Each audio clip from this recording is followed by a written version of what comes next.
welcome everybody to episode 126 of the podcast. Steve I'm is fighting an COVID on his ears. No COVID's gonna get in my ears tonight. I mean, so glad that you're so safe right now. I'm Steve, and always joined by Charles is here, unfortunately. I like how your old man eyebrows coming past. Oh the man, my hairy eyebrows. This is not comfortable. I have to change it up. Hey, Bill, how you doing over there? Not as good as you, apparently. But, hey, you got to keep it fresh. I could have dressed like the Joker. Oh man, shots fired. A little shot of Scott there for the fun. So today on the podcast, we're going to cover some VR, and then we actually got some movies in this week.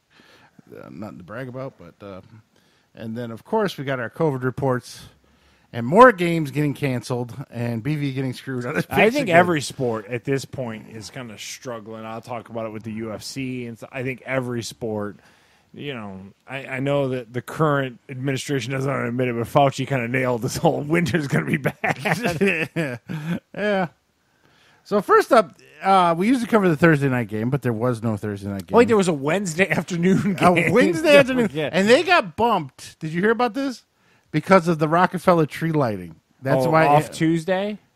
Wait, no. Wednesday. They wanted it in primetime Wednesday, but NBC told them no.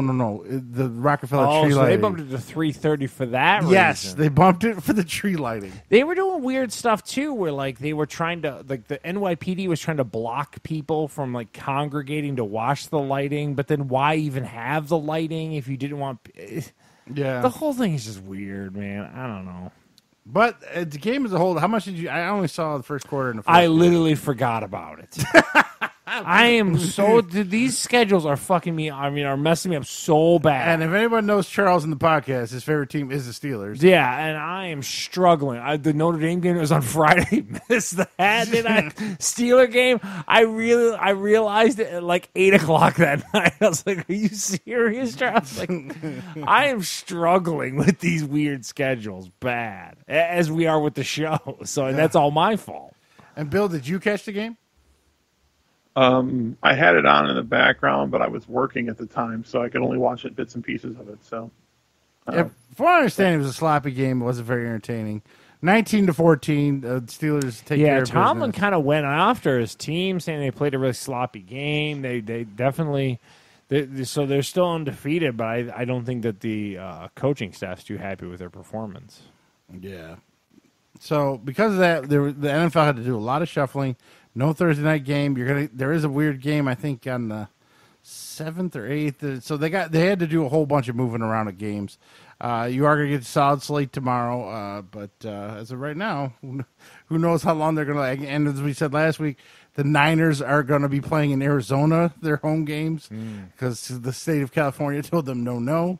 Yeah, California is like locked down and crazy, and California is a wholly different country right now. I don't know what's going on there. So now this is a funny one. As you know, Tyler, a friend of the show, is a wrestling coach.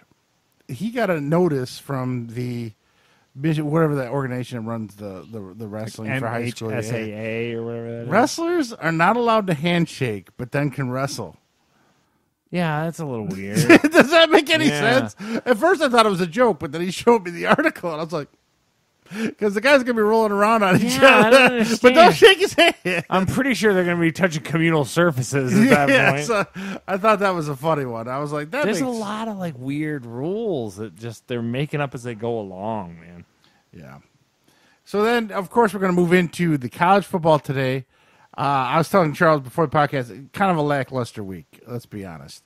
The big game that got canceled, well, I don't know if it's big, but Northwestern versus Minnesota, that got canceled. Big Ten teams right now are struggling. Yeah, well, that's the controversy with Ohio State. Well, they did play today. They won 52 to 12.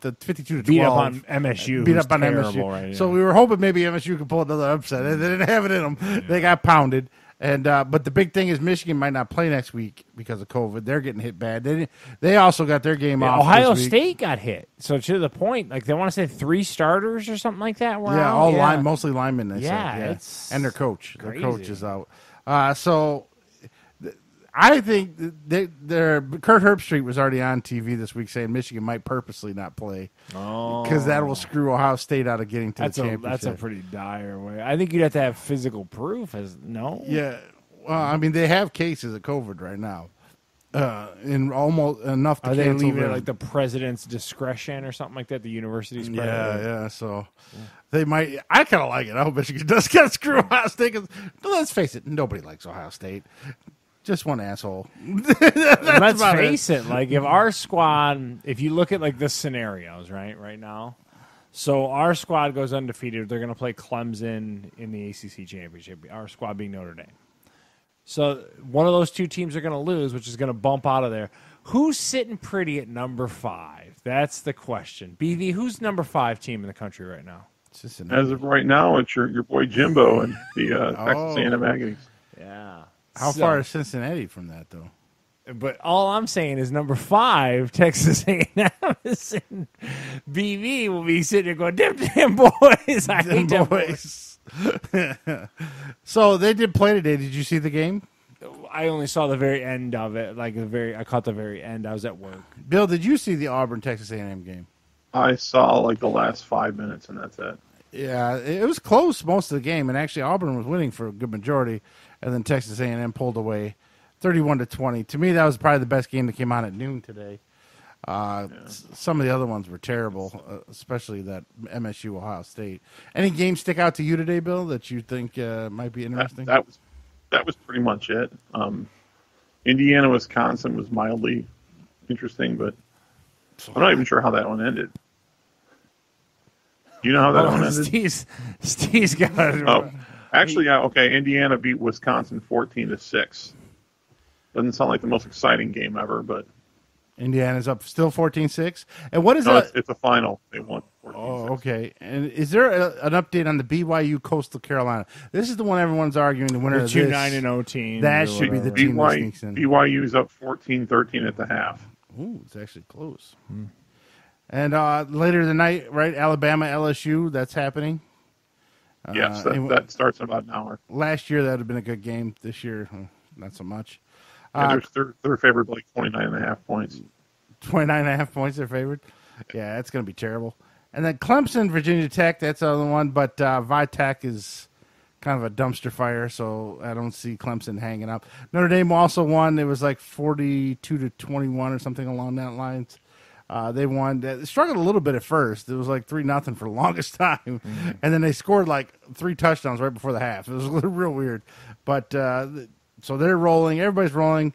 Anybody got anything to say about the college football this week? I'm with you. It's just kind of lackluster for me. Yeah, it's kind of like whatever. It's one of. I think it's getting to that slow part right before the playoffs hit or the bowl games. Well, you should have championship games here firing up soon. Yeah. So Notre Dame's already in the ACC championship. I don't see why Clemson wouldn't probably be in it. That's a rematch coming there. A full strength Clemson. So it's going to be a different ball game than the one previous, even though the first one was good, the best game of the year so far. Is that going to be at a neutral site, or is that going to be at whoever? I would assume a championship game would be. Why wouldn't it be? I don't know. Usually is. I don't know. How does the Big 12 do it? So one of them actually does a home game for the team that has a better record. I think it's the Big 12. But all right, so there you go. There's some college football. Charlotte, by the way. Sorry. It's in Charlotte. Games played in Bank of America. I think it's where The Panthers play? Panthers play, yeah. Oh, okay. So that one coming up, what, a couple weeks? Who does Notre Dame just got Wake Forest left, right? That's it. 2 weeks. Yeah, in 2 weeks. Today. Yeah. But they built in, I want to say there should be a week layover in between there, shouldn't there be? Yeah, I think there's. Unless they're playing games where they. Well, I think they built in a week in between makeup. for makeups. Yeah, I think that I could be wrong, but I think there is. I think there's a little bit of a pad in that schedule. Oh, all right. You getting hot? Steve? Yeah, the heat just pounding me. Oh my god, the heat just pounding you, or the 6 inches of missing tub you. on top of It's you. missing you coming directly to Idiot me. with a do-rag over here dying, BB. Hold on, let me close the vent, you drama queen. Close the vent. What are you doing? So hot, I got to pit out. God damn it. Goddamn sauna's supposed to be in the basement. Bastard. All right, so that's a look at the college football and the pro football. even with the pros, everyone's kind of just a skating, trying to make the playoffs right now. So I didn't really look at the NFL schedule. I don't think there's. I'm sure that in the power rankings, I'm sure Kansas City will still be number one. Yeah, it's Steelers, Kansas City. No, it'll be Kansas City Steelers number 2. Yeah. What's that, BB? No, I'm just laughing because you're probably right about It's it. bullshit. Is what it is. Every time I see it, I'm like, how's that possible? You know who needs to be dropping in the power rankings is the Ravens. They're not looking so hot recently. But we'll see. And there we go for the football. Now we're going to reviews and thoughts. And I previewed the first episode because I like to do that. And now Fargo season 4 wrapped up this past Sunday. This is the Chris Rock. This is you and Heather Chris were Rock. all about, yeah. He runs a certain mob or gang, I guess you could say, in Kansas City in the 50s. Crew. There's so many different things. Jason Schwartzman, he runs an Italian crew, which I still think that was miscast because he doesn't come off like a very... Jason Schwartzman, the most Jewish guy on the planet. Doesn't come off the most Italian guy. Jason Schwartzman. Yeah, I mean... Nothing says paisan like Schwartzman. Exactly. I think he was a little miscast in that one. Who needs Gandolfini when you've got Schwartzman? It's a very Italian name, I tell you. But the season was good. It was 10 or 12 episodes, I don't know. There was one episode, and I think your wife agrees, where it was in black and white, and it was like an homage to the Wizard of Oz in the middle of a gangster show. It was kind of weird. We get it. You're in Kansas. Where it was. So that was a stupid episode.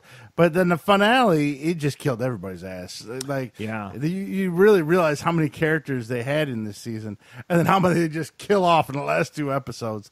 Very good. The quality's still there. They do link it to season 2. I don't want to throw any spoilers out there. That's a textbook thing that Fargo show seems to do. Is they want little breadcrumbs that kind of go back and forth. But for the most part, seasons are kind of entities unto themselves. Yeah, and you can watch the whole season without watching other seasons and know what's going on. Yeah. But there is like a little post-credit scene that links it back to season 2. Kind of clever how they did it. And good show. It was better than season 3. I thought season 3 dropped off. I didn't like the quirky... Ewan McGregor stuff. You and Heather both echoed that. Yeah. Everyone else in this season was good. Sure, it was fun to film, but not fun to watch. Yeah, but this season, much better. It's like 1950s gang wars, essentially what it was. Chris Rock, I actually liked him in a serious role. He played like a very smart... fast-thinking gang leader, always trying to stay one step ahead of everybody. Understand the politics of the streets. Yeah, he doesn't really want to have anyone killed. He wants to find ways around things.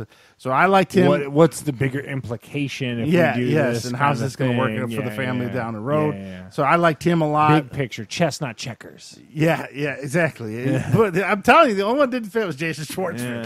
Yeah. I'm like, how is he the... I buy Schwartzman pasta sauce on a regular basis. I mean, Jason Schwartzman was on the Goldbergs. I might understand. Is it your favorite pizza from a Schwartzman pizzeria? Yes. My favorite Italian joint. Yeah, Schwartzman. A little hole in the wall Schwartzman. Right. So I don't understand the casting on that one. I mean, maybe they just didn't get the name, or the director was a friend. But there was plenty of other roles. Like there was police officers he could have played. It was so weird. But and then they had a quirky nurse who was like killing people in hospice intentionally to steal their stuff.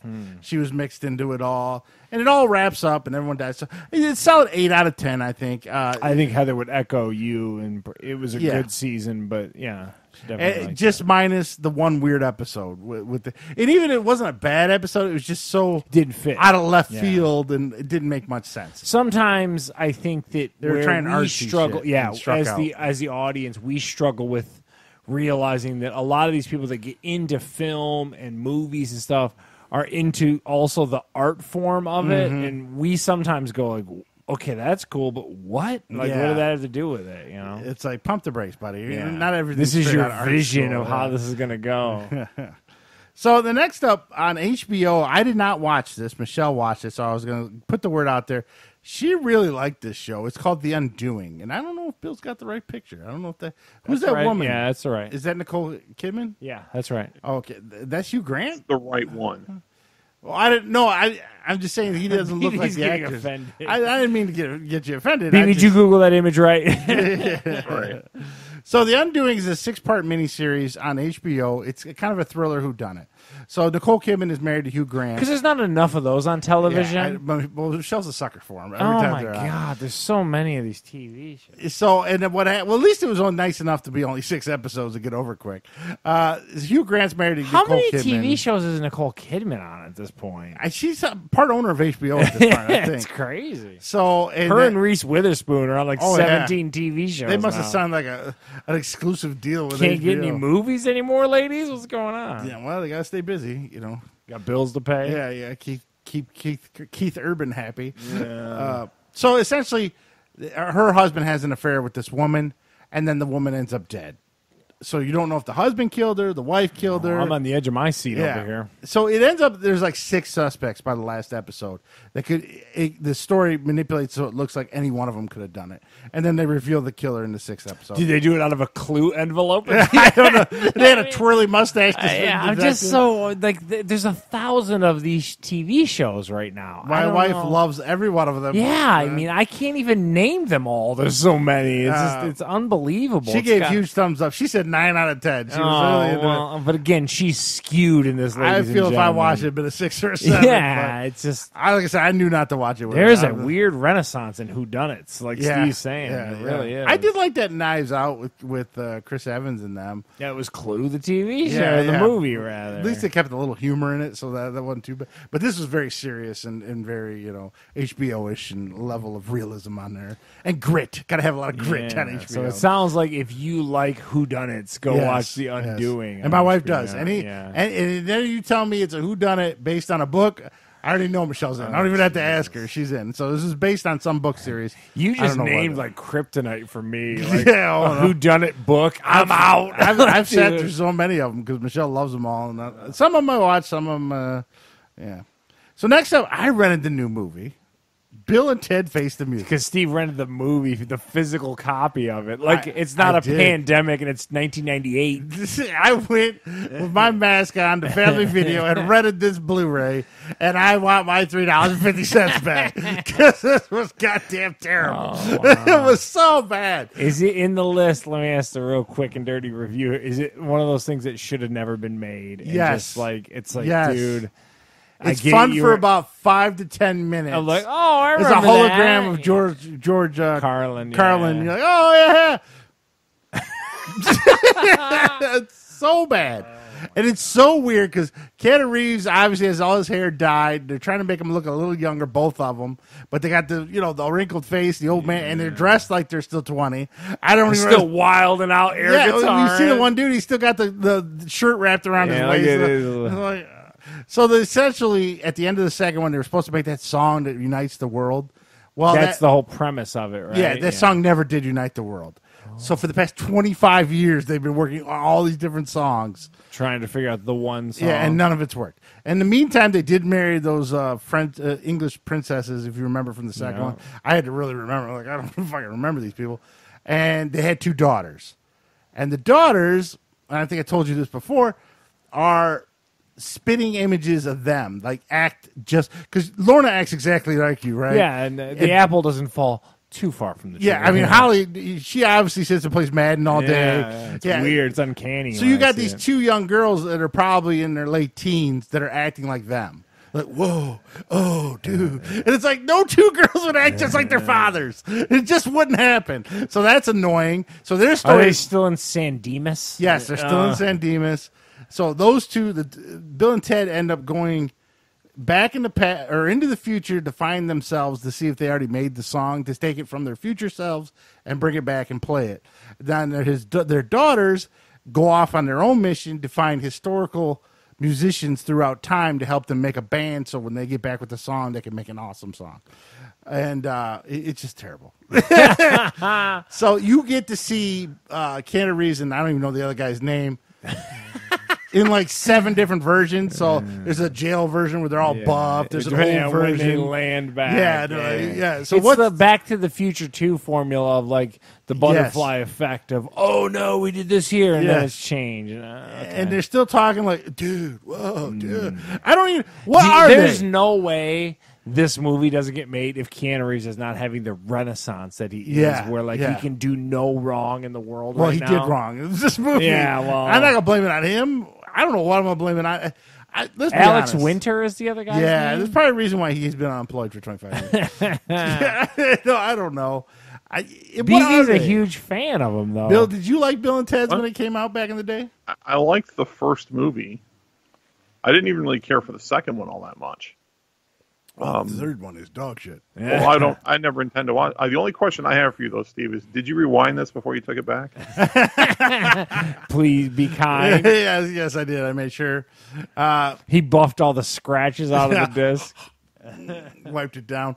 Yeah, it's just bad, and it's not even like good nostalgia. It's just kind of like straight up cornball. Yeah. So what are they? Let me ask anyone around the room. Are they stoners? No. Are they skaters? No. Are they surfers? No. What are they? They're just idiots. So do you? Okay. So I watched Saturday Night Live way too long. Admittedly, like you guys watch wrestling way too long. And do you know that the guy from the one little kid commercial that's on Saturday Night Live now with the blondish hair, and he's always friends with the guy with the really super curly hair.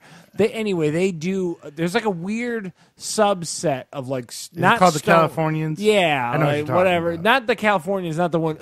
Not that one dramatic one. But anyway, long story short, there's apparently like a weird, like, not quite stoners, but like dumb kids that come from like the West Coast that I think that this is a spoof of, kind of like in that. All right. Yeah, I think it's a very Californian thing. That's why they always made a point to talk about San Dimas and all this kind of stuff. Yeah, but it's like Cheech and Chong. They're stoners. Like weird, not stoners, but like weird skateboard kids or and a surfer. Surfer. Kind of like, but they don't ever surf. Male Valley girls. Yeah, like 90s style. I think is what it is. They spoof it on SNL, too. Like, there's a whole California culture thing, I think. But long story short, it sounds like this should not have been made. No, it wasn't funny. It just kind of went on. I mean, the girls finding the old, whoever they got the actors, like a guy played Jimi Hendrix. Kind of looked like Jimi Hendrix. The the famous trumpet player from Lou Diamond Phillips? No, from New Orleans. Is that who you were looking for? Yes. La Bamba, Richie Valens. Yeah, no. Louis Armstrong. That's it. Him and then Mozart. I prefer Lou Diamond Phillips, but I get you. I didn't know he was a trumpet player, but okay. No, he's not. He's an amazing lyricist in Richie Valens. Maybe it wasn't Louis Armstrong. It was someone that no, he's talking about Lou Diamond Phillips. Oh, okay. But that was kind of neat. This is a 2 out of 10. This should have never been made. 2 out of 10. Oh, wow. And I hate to say it. I love George Carlin, though. It's like 20 I would have seconds. done the same thing as you. Like, George Carlin. Yeah, for 20 seconds, and that's it. So this should have never been made, and I hate to say it, Jane Silent Bob reboot should have never been made. Both of these Carlin stayed, that whole thing. Both should have stayed in the past. This wasn't a good idea. So let's put our thinking caps on here. Okay. They're rebooting a lot of movies and a lot of TV shows. Just stop. Give me one that kind of hit. I don't know of one, at least not off the top of my head, I'll say. Well, you could say the first season for about 6 episodes, The Connors, right? The Connors. But that's based on what you say. I mean, I don't think that show's been successful since. I think when it first hit, it did. When Roseanne was on it? Yeah, the ratings were huge that first... yeah, but that was also like a zeitgeist thing more than it was anything. It was just as preachy as you bitch about it today. Yeah, well, I know, but I'm just saying that. You said mention one that might have been a hit. Well, it was a hit for about 5 minutes. I can't think of a And then that Will and Grace reboot, I guess people liked. But that went off the air rather quickly. I don't know. I don't know, man. I almost don't want them to bring, like, okay, so back to reboots again. They're kind of dipping back into the Matrix stuff. That's probably not going to be good. No. They're dipping back. There's constant talks of, like, bringing back The Office. That probably wouldn't do well either. No. And I agree with Bill when Bill said Bill has a gut feeling that the new Coming to America is going to be terrible. Yeah, he's been railing against that the whole time. The fact that they sold it to Amazon kind of makes me go, I don't know. Bill, can you think of any reboots or remakes that were a big hit? You lost your volume. Did you mute yourself? Yeah, not really. No. Yeah, not really. Yeah, I don't know of any. Yeah, it's crazy. I mean, you could say the remake. There's a lot of them. We know those Disney animated remakes we don't That like Lion King was good. It made they've all made like $1 billion. Yeah, that's So true. I guess you can go with those. Oh, so you're applying the Avengers theory? As long as they make $1 billion, they're Well, still use good. hits. I mean, I assume I'm talking about like Disney something thinks that they're like a big enough hit that what they're I'm making 100 of What them. I'm saying is, and this is kind of like a. Oh, that's now why I you're won't- throwing out too many stipulations. No, no. I give you some Just say- examples. And you what I'm shut up. saying is something that is worthy of the quality of the original, and I would argue that probably the Disney movies are about it. Yeah, It's that's really, probably it. yeah. Can't think of much else. I can tell you what's not going to be a hit. It's coming on right after the Super Bowl. I read this the other day. The Queen Latifah Equalizer show. What do you mean, the Equalizer show? Remember those movies with Denzel Washington? Oh, she's taking over for Denzel? Yeah. Well, originally the Equalizer was back in the 60s or 70s. It was some dude that was a private detective. Then the movies were based on that. And now they're making a show. So it's a show that was made in a movie, now back into a show. my God. And Queen Latifah is starring in it. So I you're like Queen Law, though. I do like Queen really Law. beating up bad guys. And I don't shooting know about things. all that, but I like Queen Latifah. I like her singing UNITY. BB's a huge fan of Queen Latifah. BB thinks she's hot as hell. I do love me some Latifah back from her old school rap days. UNITY? Unity. Yeah.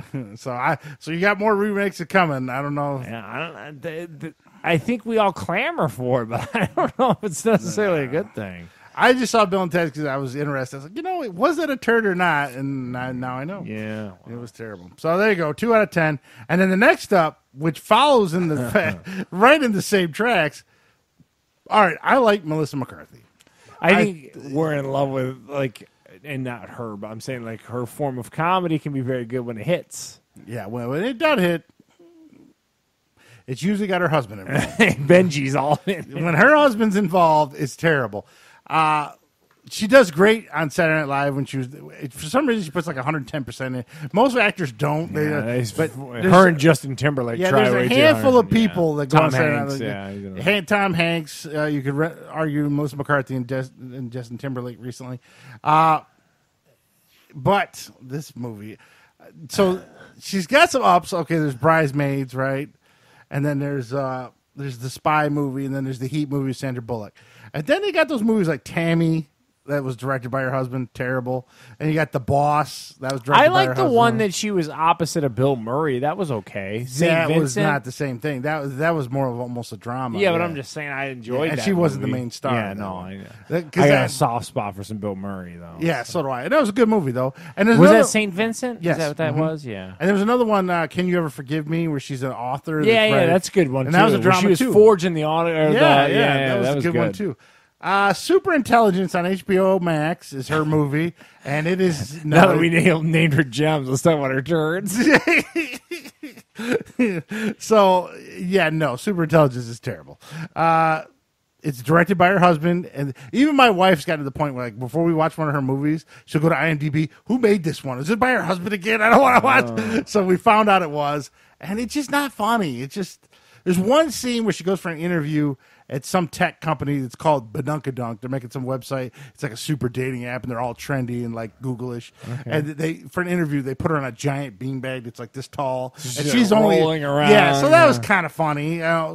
That was it. That was the only funny part of the movie. Man. The rest of it, this super intelligent Caesar realizes she's a very average person, and the super intelligence is trying to decide if it wants to end humanity or let humanity go on. So it's going to follow her around for 3 days and interact with her and see if humans are worth saving.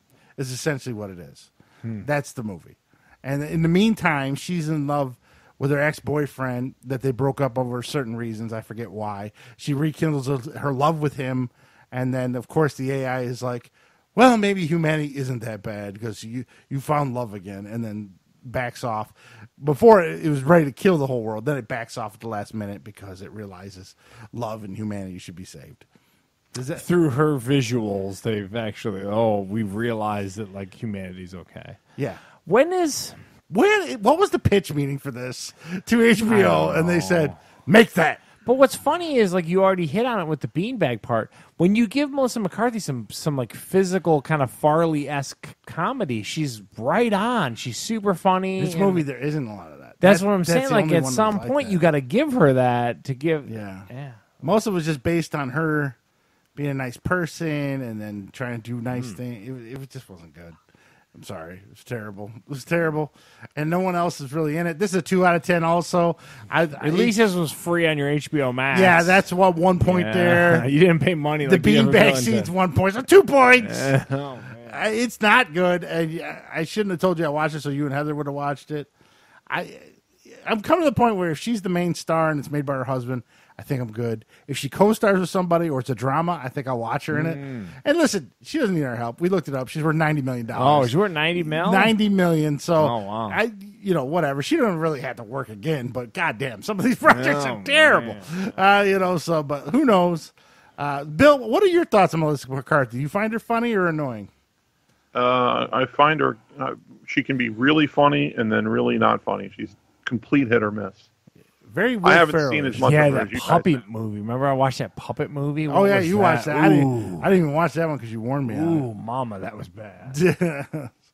So, yeah, very up and down. Like she's like a female Will Ferrell to me. Sometimes Will Ferrell's goddamn hilarious, and other times it's like... What's the one he did with Napoleon Dynamite? That was terrible. With the Blazing... figures, Blazing... Whatever. It was Something- Blades it was or something. Yeah, Ice King. terrible. Yeah. Blades of Glory or whatever. Yeah, that was it. Blades of Glory, yeah. Oof. And then he had that new one on Netflix just recently where it's like that European singing that was competition. always like the ABBA thing. Yeah. Yeah, that was terrible too. I didn't watch it, but I heard it was really I bad. watched that one too. And then, of course, the Sherlock Holmes one I heard. I didn't even watch Holmes and Watson with him and John C. Reilly, which hurts my soul a little bit because I like John C. Reilly. But they said that one's super bad. Well, I'll talk to you a little bit later about that coming up here in a second about the Netflix making of the Elf movie. That was really good. So. Oh, yeah, I heard about that. So, Charles, I watched a lot of stinkers and one decent thing. What did you get this week? Well, I got to bring it up every time anything new comes out. You and this goddamn show. Are they paying you at this point? I got to tell you, they don't have to. You talk about something that's super successful. The British Baking Show is crazy successful. They just ended up, the new season aired one a week as they were airing a lock and step with the BBC airing. The young kid won it. It was amazing. People actually went after. They didn't agree with the one girl that they let go into the finale. There's a whole uproar about it. You got to start watching the show, Steve. British Baking Show is great. Does Michelle watch it at all? Mm-mm. God, what a misstep by her. If it was on Food Network, she would. Yeah, I don't know why she her love of Food Network. Like, there's no Buddy Valastro or nothing in this. This is just, and they competing for a plate. It's just amazing. And then the Holidays one premiered this week off of the end of the regular season.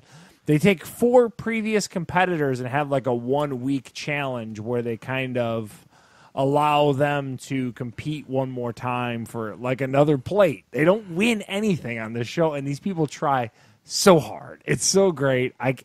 Steve brings up a great point. I watch way too much of the British Baking Show, but I can't get enough of it. I can't turn that shit off. Love it. And then the other one, I talked about the movies that made us. Mm-hmm. So they brought out a new version of it called The Holiday Movies That Made Us. And this is on Netflix again, just like the British Baking Shows. And they go through, and this one is just a 2-parter.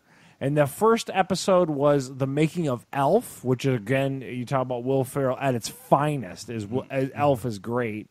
And then the other one is that's some of his better ones.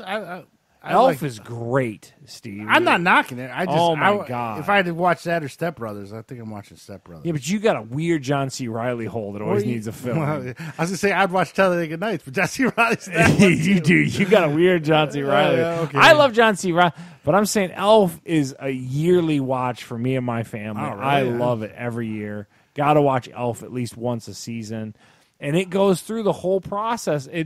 A real deep dive into how they make these movies and all this kind of stuff. And I find these just super fascinating. Oh, you saw a making that didn't go on about Will Ferrell's life outside of it, or some random boom mic guy like they did with the Pixar one? That was terrible. No, yeah, it was terrible. But no, these...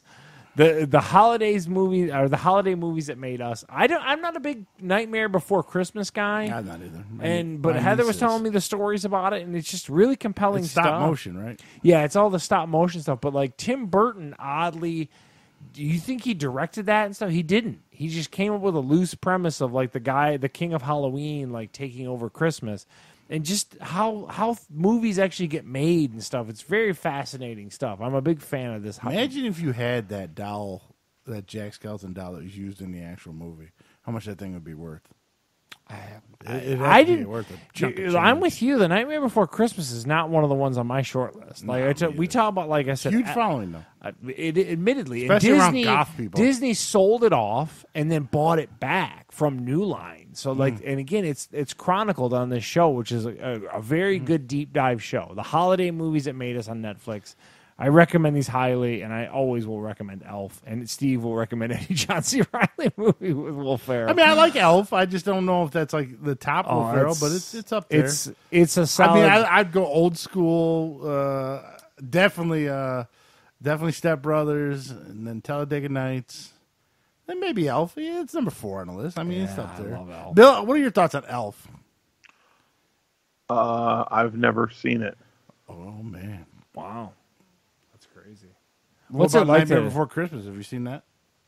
No, haven't seen that one either. No, I don't think I've ever sat through the whole movie of Nightmare Before Christmas. I've I seen don't- bits and pieces, I've never and I know seen the general James and the storyline. Giant Peach either. That stop Yeah. motion stuff's kind of lost on me a little Yeah, I bit. never liked any of it. I don't know. Which I'm a huge But animation again, fan. you think learn that all the stuff in Elf was made to look like the old Rudolph stuff. It's all stop motion. All the stuff with the Land of the Misfit toys that he's in. and Jon Favreau directed that, right? Yeah, and they talk about how they actually got him.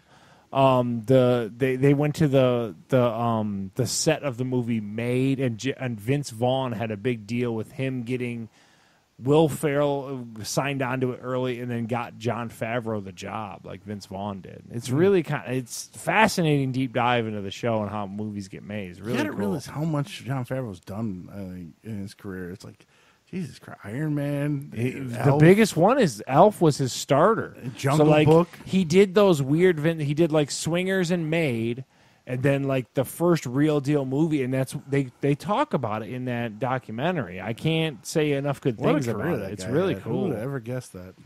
They took a huge risk on giving him that movie. Really cool. All right, so there we go. Little Elf and Nightmare Before Christmas. I do like that, how movies are made and how the toys that made us. I like both of those series. Yeah, all those stuff. Very cool shows. So we're going to go a little in animation, not a lot this week, but I started watching. You remember the show The Boondocks? It was actually a comic I do, strip in yeah. the comics years ago. It's got Terry Crews is in it and stuff like that. And, I can't it was think on Cartoon Network. What's the old black man that died? He was on. He was on the father Wayans of Brothers. Friday. Yeah. He's John one of the- Witherspoon. John Witherspoon. That's it. I couldn't think of his name. He plays the grandpa. There was no new episodes. I thought there was new episodes, but it's 2005. They got the rights 2014. to it. Yeah. I tell you what, it's beautifully animated. I mean, it's so Super weird. cool art style. It's almost like an anime style for a comedy show. And the one kid was pissed off at Santa, so he was going to the mall and like just beating Santa's ass every day. He never got anything as a kid. I watched a bunch of episodes. Not quite as funny as I remember it to be. Maybe it's a little dated now, but it's still pretty solid. And the animation surprised me. I was like, God, even back when I saw it way back in the day, 2005, that was 15 years ago. Jeez. I was even surprised then. So it's got great animation. If you like that style of comedy, it's a young black child. It's from his point of view, most of the stuff. Isn't it two black kids? Yeah, Isn't it yeah. two But kids. the one with the tall hair is the main one. The other one with the cornrows, he's there, but it's usually follows the one with the kid with the tall hair. He's usually the main character, and then of course Grandpa and the characters and stuff like that. It's not a bad show. It's 20 minutes. Some laughs It's an here old and there. Cartoon Network show. I want to say. Yeah, yeah. No, well, it was Adult Swim. Adult Swim is Cartoon Yeah, Network. yeah. Yeah. So, yeah, they didn't play it during the day for the kids. It was on with. I remember But because nonetheless, I used to watch Family Guy reruns on there when Fox canceled it, and that would come on like right after or before Family Guy did. So that's when I started seeing it. Not bad. Now the other news is that new Ducktales that we've talked about on the show is getting canned. Bobby So- Moynihan. And all yeah, that so stuff, yeah. DuckTales didn't last very long. They brought in Darkwing Duck and tried all of those stunts. Made 3 seasons. I think it was almost 20 episodes a season. So they did all right for themselves, but no more DuckTales. And I think going by our kind of lukewarm reviews on it, Yeah. I could see why it didn't. If It you really just- want to see the good one, watch the old one. It's on your Yeah. Disney Plus subscription. It just missed some of the magic of the old one. yeah. I don't know why they changed the animation style. They should have just kept it the same. But yeah, I guess you got to change it up for the sake of changing it up, right? And it didn't work. So Yeah. congratulations. Ask how the Thundercats how that's working out for you. Now I did watch. I didn't put it on here. The Looney Tunes Christmas special on HBO. I saw that on HBO. You watched Max. it too? Yeah, I saw they made Porky Pig and Daffy go work for, and he was putting them in a sweatshop. Making video games. I did laugh a little bit. I was cracking up at it. Yeah, What is that on? Huh? What is that on? HBO Max. Yeah, HBO Max. It's under their Looney Tunes thing. Is it like the newest episode? I was kind of cracking up. I didn't watch the whole thing. I only watched that first snippet. But they sat down. They started making like a pull behind duck, and Santa's like, "Oh no, we make these things now." And it's like a big like PlayStation looking thing, and they throw them in the back. It was funny. We're on step 1,000. Yeah, the elves went on strike because Santa's a dick. It was kind of funny. I did watch that too. Yeah, and then there was did you see? You didn't see it, but Tasmanian Devil's caroling. Oh, okay. Yeah, I gotta keep watching. No one could understand, so they kept slamming the door on him. It's kind of funny. It was pretty Whoever good. wrote that one, I was like, it's spot on. That whole Christmas special was good. Because, like I said, they always show the elves making these bullshit toys that kids don't use. Yeah, like the duck on a string. they were like, no. It's funny. So if you get a chance, HBO Max, there is a Christmas Looney Tunes special. Yeah, I think it's called the Holiday Special or Yeah, something like yeah, that. it's part of one of the seasons. And it was because it showed up in a preview on there. I was like, oh, I gotta watch that. I watched it right before The Mandalorian, and then I also watched that bad episode of The Goldbergs with the cruise. Oh my god, it was such a fake episode. It was like, the worst soundstagey cruise. Yeah, it's like this is a terrible episode. So, but definitely check out the Looney. I gotta Bill, tell you're you- a big fan of Looney Tunes, so I definitely think you should check it out. One thing about the Goldbergs this season, whoever's writing for Murray this season, Murray has been funnier than any other season on the Goldbergs right now. Have you been watching the Goldbergs week in, week out? They're giving him some funny He lines. still has very few lines. He's out of all the characters, he he is gets the least. spot on every week. I end up cracking up at Murray. Man. Never knows They're anything doing about his kids or what age so they are. good. They're making him so disconnected. It's funny as shit on that show now. And they're like, who wants a cruise where you just sit and watch TV at HBO? He's like, this is the greatest cruise. They went and got stuff from the buffet. Yeah. And we're making it sound better than it was, but that episode wasn't that good. But I highly recommend. The one thing, if you're a Murray fan, I'm telling you, that Goldberg's this season spot on. yeah. All right, Bill, I think you got screwed again last week. I don't know. The football gods are against you. Why'd you recap what happened last week? Yeah. So, like a genius, I decided to go ahead and do a college and a pro game and get the double dick in the mouth. So first, I took University of Washington, laying 7 to Utah. They proceed to win by 3, so lose that one. And then took the Chiefs, who were laying 3.5 at Tampa Bay, who proceed to go out and basically blow the doors off Tampa, and then just completely take their foot off the gas and suck and let them back in the game and win by 3. Yeah, that game was nowhere as close. Yeah. as So they it did. dominated the in. game, and then just like suddenly they stopped. Yeah. And little frantic, useless comeback where you never really thought they were going to win the game, but just enough to cram on right in my frickin' cram hole. So, so where things were going really good here a little while back, I'd done a three game winning streak. I'm now on a 4-game losing streak. So I'm 6 and 7 here. The peaks and valleys of the NFL season. Yeah. I'm back in the negative too, down 15-30 for the for the year. And this week, there's not a whole lot to choose from that's any good. So I don't have a whole lot of at 6 and 7 for the year, should I really be all that confident anyway? But so this week, since it's both of our towns, kind of it would be a bigger game if any of these teams were any good. But Bears and Lions. This game is in Chicago. Chicago's favored by a field goal, and I'm, for really not a whole lot of common sense reasons, going to take the Bears as the lock of the week against the Lions. I'm going against one of my cardinal rules, never bet on the squad and never bet on the Lions. But yeah, that's always my goal. what I have behind it, and of course this is a negative 118. So this $10 bet would only pay $18.50 as opposed to the typical $19.10 you'd look for. But basically the Lions are, I don't have to tell you guys, you're pretty damn horrible. Mm-hmm. 2 weeks ago they get shut out by Carolina. Last week on Thanksgiving Day they get completely pounded by the 3-win Texans. Yeah, they were and on national television. Yeah, that was bad. And then they still have a lot of their skill players hurt. Galladay probably won't play. Swift might not play.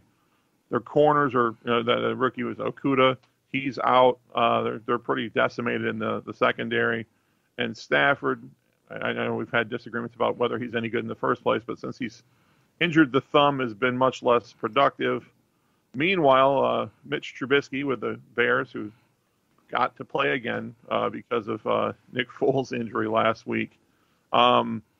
He actually seems to own the Lions. He's the only 4 games he's ever played against the Lions. He's thrown 3 touchdowns in each of those 4 games, and he's 4-0. I'd expect Allen Robinson to have a big game against that decimated secondary. And unlike the Lions, the Bears do actually have a defense. So I'm not going to claim to have any confidence in this pick, but I am taking the Bears -3 against the Lions at home. I will say, I love this segment. I really do. We got to keep it going, even if it's how bad I get screwed. Well, I mean, it just shows you how tough it is. You apply logic, and logic gets blown out the window. Yeah, I know sometimes. And then, of course, Bill and I both have the golden rule: never bet for or against the Lions. So with that being said, the only thing you got to look out for is the Lions got that interim head coach. And sometimes they play get up. Inspirational. Ask the Falcons how that's working out for you. Well, it did. So they fired him. They won 2, and then, of course, they lost again. But that's the only thing you got to look out for here. And the Bears, if they had a shred of offense, they'd be like 10-0. It's sort of they have such a good defense. They got good special teams. I watched that guy run that kickback as Green Bay. So it just their offense is so terrible. I don't know. And they said this guy came from Andy Reid, the coach of the Bears. Yeah, but Nagel. I'm so sick of coaching trees anymore. I don't know how he still has a job. Yeah, I'm 50% in. I'll go Bears, but I the golden rule's never bet for against the Lions. I almost want to say 0. I'll just say don't touch it. But what are you gonna do? You've been like 90% or more every week. I've gotten screwed. Maybe this is good. Yeah, that's true. And I got news here. I'm gonna join Steve. I'm gonna Switzerland this dude. Right, they'll give you a 50. The Lions are It's a coin flip, people. I don't know what to tell you. I got no other locks for this week anyway. Yeah. It's not like I can advise you differently. The Lions are the ninjas of the NFL. They'll just shank you when you're not looking. Yeah. I hate them. We're aligned then, because I'm only about 50% confident in this. Yeah. So. What was another one you would have picked? What were you looking at besides this game? Is there any other ones that caught your interest? I was considering the Titans at home. We're giving Cleveland 5. The problem with the Titans is, except just very recently, they don't blow anybody away. They tend to play games that come right down to the wire.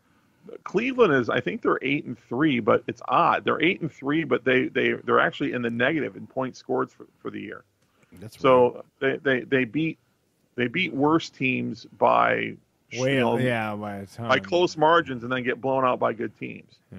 So I was thinking about that. I was also tempted on both sides, and that's why I decided not to touch it. I think it's 7 or 7.5 that the Steelers are laying to Washington. There's 2 ways. The problem is with that is they're playing Tuesday or whatever it is. Yeah. It's getting kooky. After playing, and with the way things have gone, it's just Washington won the last game, right? Well, it's the Cowboys, though. It don't count. It could be. So the Pittsburgh Steelers schedule is a train wreck. It's hard. It's not because of them.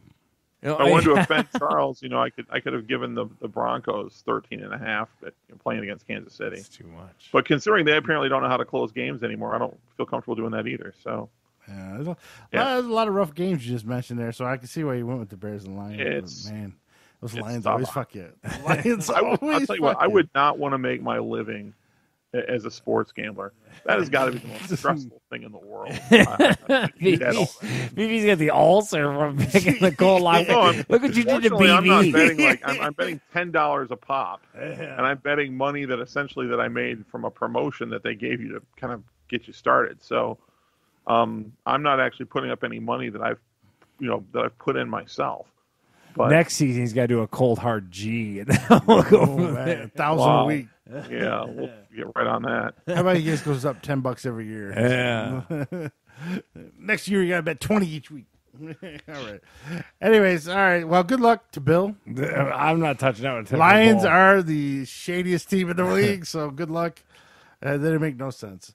All right, this week, Charles, you played some VR. I played some VR. Yeah. So we got our VR roundup this week. Probably going to have it next week because I got a couple other games I got. Not too. even that. We're probably going to have it next week because television is kind of lacking. That's Yeah. the real reason Well, why. I saw the only 2 movies that were going to be out this Yeah, year. so like me and you have really been like, oh, about these games we're sliding over here. Well, I will have Mulan next week because that's on Disney Yeah, Plus now, that's so they we'll were have trying to watch. that. I stopped him from watching. I was killing BV on the internet. Yeah, Yeah. he's all pixely. So Mulan is out on Disney Plus this week, so we'll watch that. All right, first up, Charles already played this on PS4. I got it on Oculus Quest 2. Whatever year it came out would have been my PS4 game of the year. I loved it that much. This is Moss. Essentially, you're like this ominous being that helps this little mouse on his adventure. And it almost looks like if you go to a museum and you see a diorama of stuff, and it's got puzzles in it, and you got to help this little mouse make it through these puzzles and to the other end of the You're like the diorama. supreme being in this Yeah. mouse's They life. call you the reader because you're reading a book, Yeah. and you're I got to tell you, the graphics are beautiful. The gameplay is unique. The mouse is cool. When he wanted to give me a high five out of quirkiness nowhere, of it, I was like, yeah, "Oh, it's little mouse, super cool. high five, little buddy." And he has like a weird interaction with Yeah, you that just seems genuine, and you get connected to this little mouse, and it kind of is like like Steve's describing, like how you'd feel like doing a lab experiment of like, okay, Yeah. like you got to have a mouse go through a maze. And Yeah. it's just- Well, I felt more like a museum, like where they have the sets and but stuff. that's with the problem solving, and that's kind of where you felt it's. And it doesn't have superheroes or war in it, and I gotta say, I loved it. Yeah, I even myself, and I would say right now, if Half-Life Alyx didn't exist, this would be the best VR game I've played. See, welcome This to is the definitely club. number 2. Yeah. I mean, it's not super unique. doesn't overstay its welcome. It's 5 hours because depending on it was longer for me because I got stuck on certain stages. I'm like, Yeah. what the hell? And that's I had the- to YouTube, I think, one puzzle. Yeah, so did I. Yeah. Well, I do too, but the second one was in the expansion you didn't get to play. Oh, But- I haven't played that. so one there's a yet. big garden. That's the expansion. It's I forget Twilight Garden or something. It's got a giant ass toad that sits in the middle of it, and the toad opens certain sections for you. like in a sequence, depending on Yeah, which way, and- because it's very puzzle based. That's the Yeah. whole thing. You defeat like little beetle bugs, but you also have to use the beetles, to unlock puzzles, yeah, and to stuff. weigh down certain dumb waiters and all this Yeah. kind of stuff So, too. like I said, it took me about 5 hours. Like I said, I had to think about it. Did I you was get a getting lot stuck. of like the hidden pieces? I and got about stuff? half of them. Yeah, I think I got about half. too. Half, and Yeah. then certain ones. Now there is some jank because of 3D. So like when I'm controlling the mouse and I just mean to jump to the right, and sometimes I'm hitting the analog the wrong way, and he missing jumps that to his death. platform, yeah. Yeah, that happened quite a few times. And the other thing that happened to me is I didn't stand up and look a lot of times. Yeah, that's what I was gonna and there'll ask be an you. entry to Yeah. some, and I didn't know. So There I'm was like, a couple of them where like I had to like bend down to like look in a window. yeah. Oh God, it's such a cool experience, man. But I gotta tell you. it's good. It's not too hard. I had to look up one puzzle. Like I said, so I give one knock, and that was because sometimes you don't know the 3D. And this 3D But I platformers think- in general, though. but That's I not think just this that one. in defense of the game, and I would be curious if, like I said, me and you were to have a just conversation at the same time we were playing it. A lot of that, what you're describing, you almost have to move yourself within the environment Yeah, to which see I that end up starting doing, perspective. standing up and looking Yeah, through. you, I remember firsthand. I remember at one point I had to come up a staircase. Yeah. And I, like I said, I had to look into a window. I want to say there was a puzzle you went through it, and you had to spin up a center column. yeah. There's a And lot. then, There's 3 or 4 of those. you had to yeah. look into it. Oh God, it was just the coolest Well, feeling. it kind of throws you off because when you start the game, it tells you this is an experience you can stay seated in. So it's like Steve doesn't want to move. Is what Well, it no, boils down. well, it to. just throws you off because then you got to stand up to look at stuff. It's like, oh, all right. Oh, But I man. just 1 point off. So it's 9 out of 10. Yeah, It's easily It's 9 out of easily 10. 9 out of 10. for me, It's a too. great game. The little mouse, you'll fall in love with the little bastard. Yeah. Quill is the name of the mouse, right? It's just very unique. It gives you like a Secret of Nymph kind of feel, an 80s adventure / fantasy thing, but done really well. Most unique experience I've had in gaming in quite a while, actually. And at this point, from what you're telling me, if it was available just on your Oculus, no PC hardware. It's on all the platforms. Yeah. So you really it's on need Steam. It's on PlayStation. If you have the ability to play this game, do yourself a service and play this game. It's that good. It's usually $30. I got it for $20 on I think a Black Friday sale or something cool. like that. So yeah, thumbs up to me to the game. Sorry, 9 out of 10. Can't agree more with Charles on that one. That was a great game. Very unique experience. Now, the next one, Charles texted me right on Black Friday about the Steam VR. And I was like, damn it, Charles. So that I had to buy on Steam VR Creed. It was only $7. It was $9. I had a $2 credit. So $7 for a VC. And they released all the classic fighters for it. Okay. So the one we got on PlayStation didn't have that. You might be able to download them now. I think they're free. DLC or something. Yeah, so Ivan Drago, Mr. T, Rocky. I'd love for Bill to come over and play it because I think he would like this game. The time we played with you, we didn't take the time to do the nuances. We just kind of fought and whatever else. So, but I've played a little bit of the campaign. There's training montage. We got to hit a heavy bag, certain areas, the speed bag, kind of zones. And stuff, The boring ones, you actually do a treadmill and you just sit there kind of moving your hands. Like, oh, jeez. That one was a little late. They could have left the treadmill out. Is it trying to get you up and moving like a Wii Fit kind of thing? I wonder. Is it trying maybe? To I wonder. And I think they're trying to flesh out the game because you got to do all this little training. Rocky's talking to you, and then you fight a scrub, and then you fight another scrub, and then eventually you build up and fight Ivan Drago's son, or whoever the guy was you fought in the first one. I can't think of his name. But yeah, I like it a lot. The only thing, the stamina in the game is not built on you personally. It's built on your character. So you just can't come in and start wailing away. You're going to get tired. Your character will. And then you get knocked the fuck out. So you got to be like a real boxer. You got to keep your hands up. You got to block. Don't get punch drunk. Don't get punch drunk like we did here. Where we're all just sitting there doing this shit. And then if you got to learn your timing. Okay, relax a bit. Come at them. Yeah, and there's also parts where you're in trouble. You got to sit there and block. Okay. Or if you're about to get knocked out, you got to use the sticks to hit the certain areas to not get knocked out. Movement's a little wonky. You got to go like this with the controllers to move forward. Yeah, I remember that. Yeah, but then you can use the right analog stick to move left, right. So that's much better. I think that in me and you've talked about that, and as we're going to add a little more VR to the show, as me and you kind of keep going down these rabbit holes, movement is a big sticking point for me. I feel like a lot of these games are struggling with it. And ever since we did it with Half-Life, I always look to see, in Creed, you can't change it. Yeah, it's one of those things where it's just like they got to get a better form because, like you said, walking like a robot forward is not very intuitive. For something that's so as immersive as VR, they've got to figure that out, I think. I don't know why it's just not the left analog stick. It's got to be. Yeah. Or you gotta just put it on something, and it's weird. So, but I like it. Like I said, all the classics are in it. I'll tell you, one of the funniest things of my life was watching my wife do it. She sat the whole time, and like her boxer, for whatever the guy that was boxing, was moving a lot. Moving around the ring. So she was doing that. So she was spinning in circles, and he got behind her at one point. And this is how she was punching him.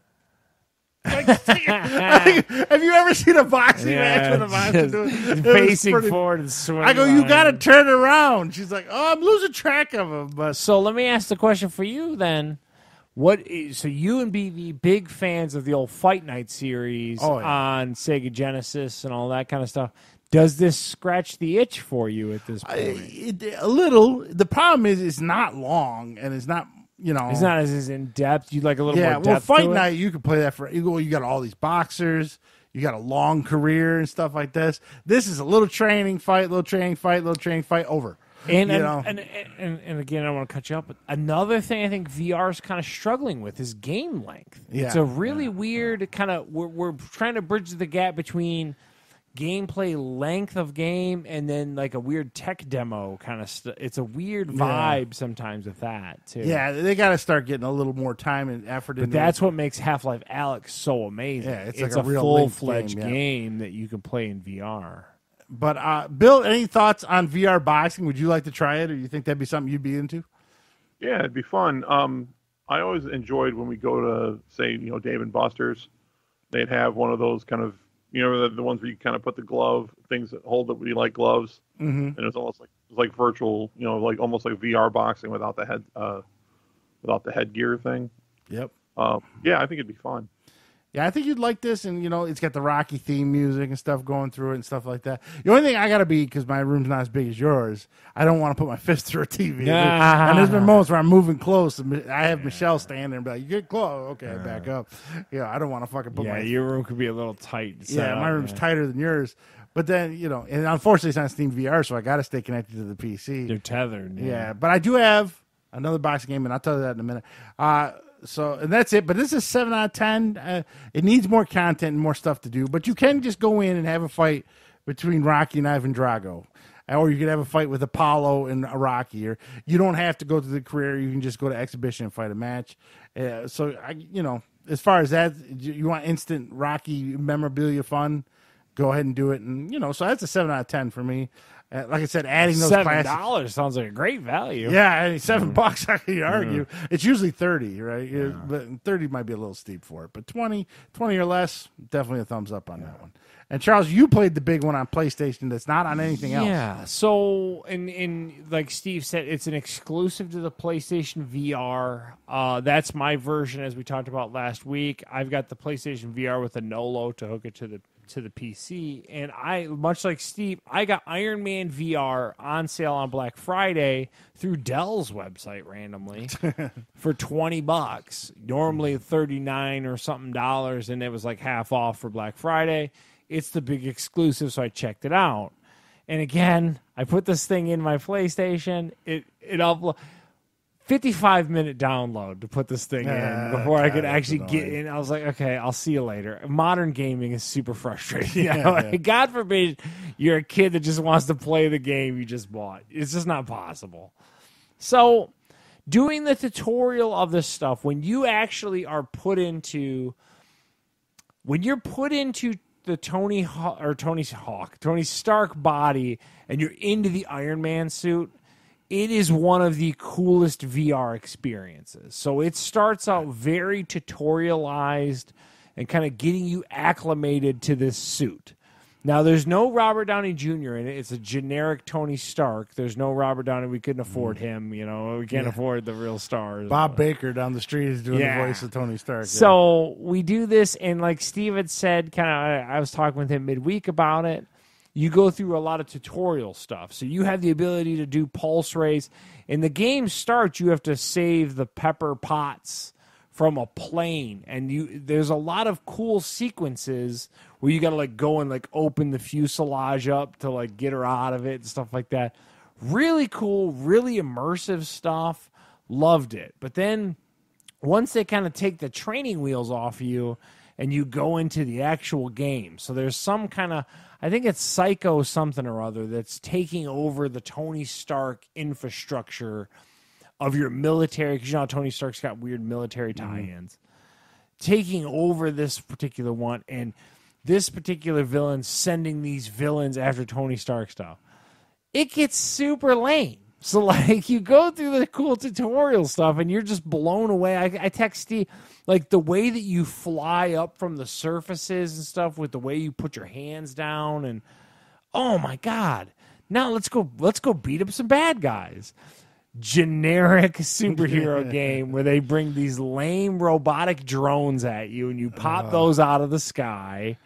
Then, okay, I got through all the drones, and then, because this was in generic Hong Kong that had no bystanders, it was just buildings, square buildings all over. Made of Legos. Yeah, and then they broke out the generic tank, and the generic tank would shoot these stupid heat-seeking missiles at you that you had to hit before they hit you, and then you do the ground pound thing at the tank. You take a great concept and you just put it in this superhero wrapping, and it just fell apart. I don't know how else to describe it to you other than it's one of those things where the first sequence on the plane probably should have just been a downloadable demo, and I'd have been like, this is a really cool thing. Then the game, just a complete nightmare. I was like, okay, how many lame drones and tanks am I going to fight here?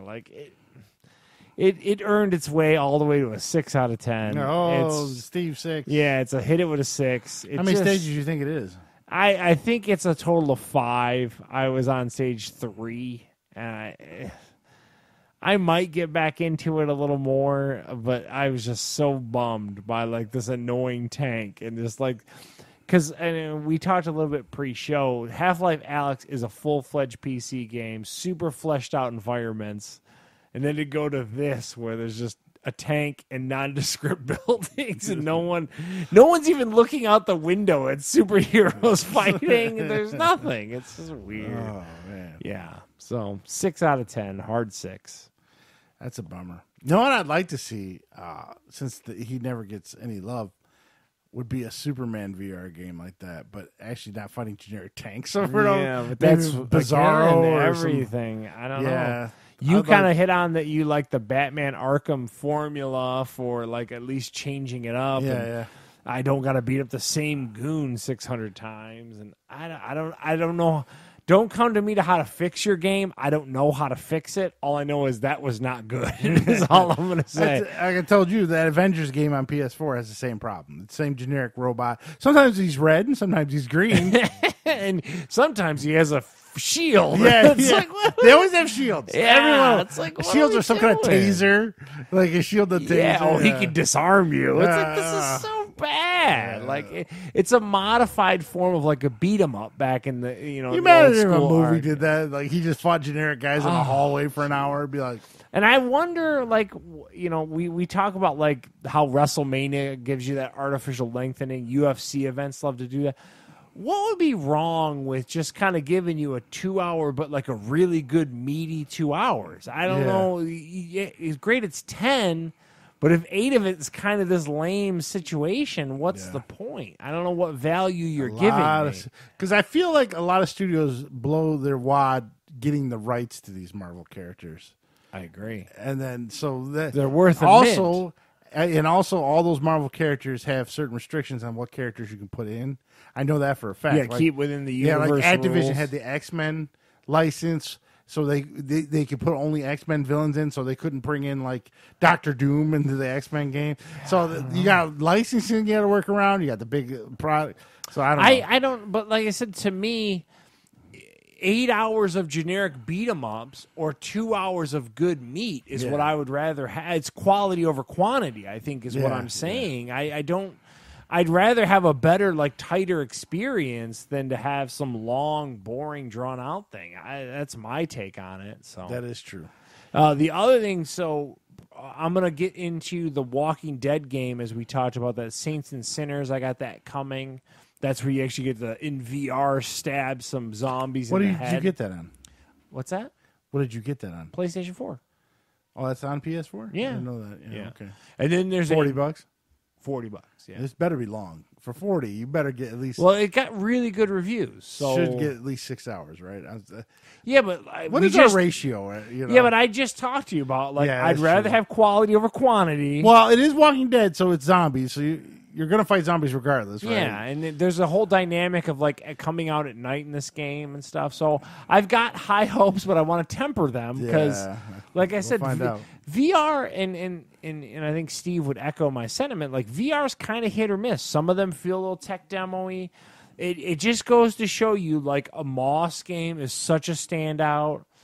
Half-Life Alyx, I can't say enough I think good Vader things Immortal about. was really good. I did enjoy that too. Yeah, and I think that there's a lot of like proof of concept stuff and not necessarily something that is a great time to play. And I think because of, and everyone hates it, but the Facebook backing and the Oculus and the ads, it's starting to pump. I don't know if you guys have noticed watching It's all college over the football. place. That's the one with the little black girl puts her headset on. Yeah. Yeah, so it's she's starting. climbing up the side of a building. Yeah, I mean, when have you seen a Vive commercial or any? I've never seen a commercial for those, but you're seeing the Oculus. So I think because of them putting the money behind it, I think we're going to start seeing better games, especially if this system sells pretty good. It's a great product. It really should sell. That's and I hope the PlayStation follows as well. As So if you're you're talking about if I can stand, so BV tomorrow's like, what is Charles and Steve talking about? I'm going to get one of these Oculus deals. He doesn't even need to have to play the Moss Adventure me and you are so hyped on.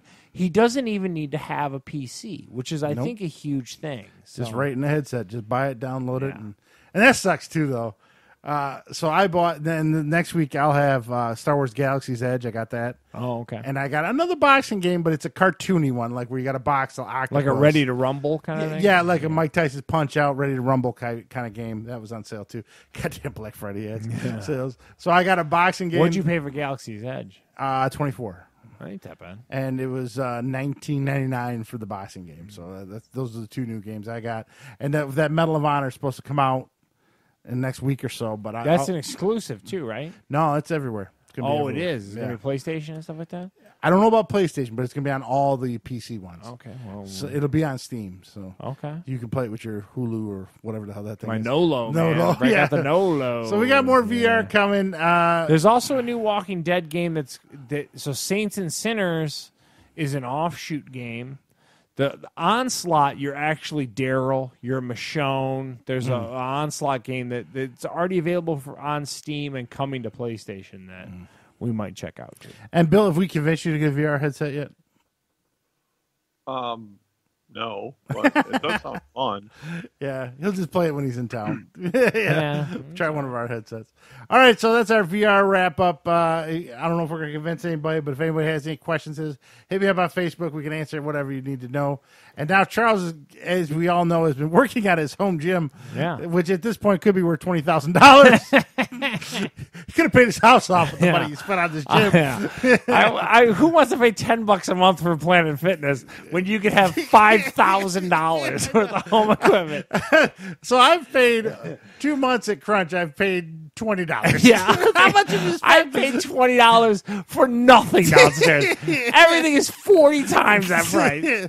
The only guy that waits for a pandemic and waits when weights are the most expensive decides to start collecting it all. It makes no sense. This is not logic. But next to you is sitting one of my must-buys. If you're someone like Gabe, I think I've talked a little bit about like what. Thing is heavy. So yeah, well, it's a 50-pound dumbbell. So this is. Let me pull it up for people here. So this is. It looks like a giant loaf of bread. Yeah, it basically is what it is. So this is the Powerblock EXP. And now the problem is, as I'm talking to you people, you're never going to be able to find this. I randomly got this on Amazon. So what this does, this is an adjustable dumbbell. So this is perfect for someone. Wait, it says a pair? You bought 2 of these damn things? Yeah. So, well, I mean, you can have a dumbbell. What do you do with a dumbbell? You got to get Just your one arm. 2 dumbbells to do. Oh, man. Sorry, Schwarzenegger. No, they were $319 for the pair. So they're $160 a piece. Oh, Jesus. What? Nothing. Rich Uncle Charles. Christopher, that I bought these. But my point being, what this replaces, so I bought the what's called the stage 1. So this goes from basically from 5 pounds, which is just the handle alone with no inserts or nothing in it, all the way up to 50, depending on, to Steve's point, how much of the bread loaf you take with you.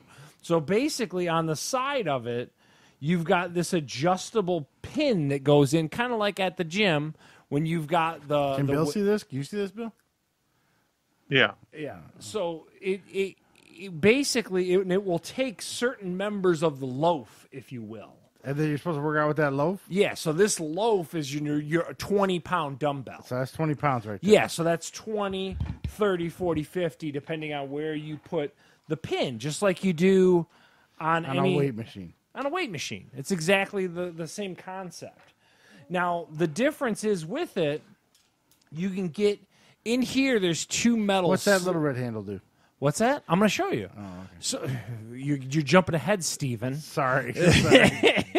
So these have 2 inserts in it. So what this is 5 pounds, 7.5, 10. Does that make sense? Yeah. So you can go incrementally in between all these weights by pulling those slugs in and out of them.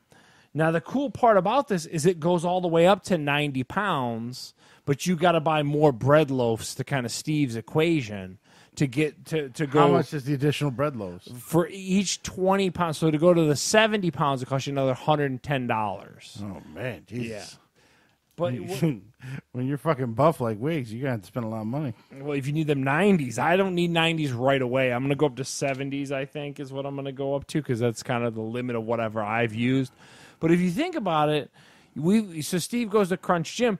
When you see those dumbbell racks, they take up a huge footprint. Yeah. Here's all your dumbbells to 50 pounds in this little footprint.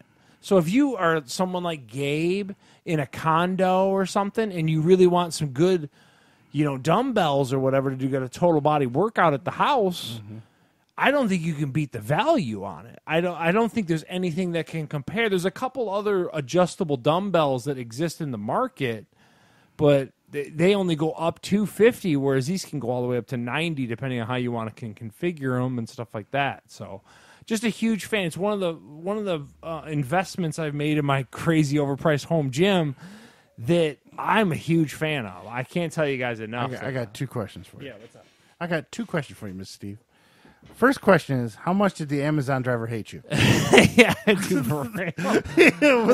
was he like, what the fuck is in these boxes? Dude, 2 boxes. They were individually boxed. Did he need a cart to pull those up? Yeah, it's crazy. The second question, what is a Charles dumbbell workout? What do you do? What do you mean? Like, I'll break out my incline You're doing bench. presses? You're doing curls? I'll What do you presses, curls. I'm like you. I like to do total body. I'm mostly doing strength training to bust chub. I'm not. Yeah. I'm never going to be Gabe and Wiggs I strap anymore. weights to my nuts and do squats. Do you? Yeah. It's Really very pull them down low, get them stretchy.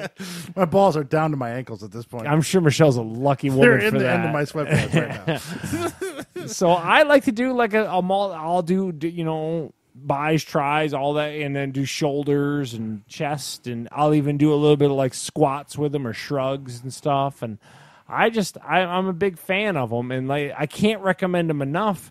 If you want, again, How long have you been looking for these things? Dude, they're sold out super quick. So I've been hunting them on Amazon. Bill's a great Bill. I was looking at Amazon while he was talking about them, and then, for starters, when you're saying you're going to go up to stage 2, you're going to have to probably chase after that for a long time before you can get it to. I mean, there's nothing right now on Amazon you can get from these. Yeah, I caught them when they were randomly in stock, and it's just home gym equipment. Does like a Dick's or Dunham sell those? Typically, Dick's sells them, but again, to BV's point, it's just their ghosts right now. It's tough right there, man. It's really home gym equipment is still. Here we are. She left the gyms open, at least in Michigan, and it's still impossible to get this stuff. I have been very diligent in the 9 months that we've been dealing with this, and the fact that I just refuse to go to a gym again. Steve's going to get riddled with COVID at a Crunch Gym. That'd be good. I got this. Yeah, he's got the new gator. My gator. I'm going to go. He's got my gator, He's son. got one layer of nylon to keep him. It's like a pair of woman's panties on my face. Yeah, he's got one pair of pantyhose to keep him from getting COVID. I, on the other hand, solid strategy. I'm pretty sure. I'm with first. I'm with BV. I'm hunkered down. I don't want to go anywhere. I've slowly but surely, in the past 9 months, amassed $10,000 worth of gym equipment. I never have to wipe a machine down or nothing because I don't have to worry about my own sweat. I don't care. You fucked up. You should have just waited until like Anytime Fitness went out of business because you could have just went and got a bunch of discount equipment there. But I would still make the art. I don't have the square footage for like traditional equipment takes up so much room. Yeah, I have to think in like the way of like my. Do you have a tiny medicine little- ball at this point? You do, don't you? I got sandbags. I got everything you want. Let me ask you man. this: out of your adventure, and you bought all this shit, and you've been working out. What's the one piece you bought that you used the least? That I use the least. I try to use everything on a daily basis, but I don't like not daily basis, but like within the week. The only thing I don't like suspension work, like with where you have like the rings and like TRX type stuff where like you're using body weight to like you know what I'm talking about? You see them at Crunch Gyms and Planet Fitness. That stuff is terrible. I don't know how anyone can get a workout in on where you put your feet in there and you oddly do like aerial crunches and all. I hate any kind of body weight. I don't like it at all. A lot of the Crunch Fitness equipment does that. Like I do the back thing, and you pull it, and like you rock up. It's like, what the hell is going on? I don't like body weight exercise. Yeah. I like to put some plates on there. And I don't like body weight stuff. All right. Yeah, So so you I bought something that does that? we have like rings and stuff like that I don't like them at all. I'm not a fan of anything with body weights. All right, there you go. Crunch Charles Fitness down in his basement. Yeah, dude, I'm telling you. Anyone can get a membership. You just have to watch out for the 8-year-old. Yeah, or the platinum privilege, like we talked about with Steve. And I would tell you, if you're going to go on the reverse of it, this is the short list of one of the top things that I've bought. I understand why, to BV's point, they're selling out. It is one of the most versatile things. I think should be the cornerstone of anyone who tries to do any kind of home gym stuff. Should get that set of power blocks because they're that versatile, and they replace a ton of equipment. You know the one thing Crunch doesn't have, and kind of annoys me, is no steppers. Like, really? They don't get the stair climbers? They have stair climbers, but I like to use like I have a program when I was on that weight control thing that the guy showed me, where you use you're saying just a basic block? Yeah, they don't have. They don't have those at all? No, huh? Real Like just weird. a step up thing. Yeah, I looked everywhere. Couldn't find anything there. That They seems got the weird. big tire.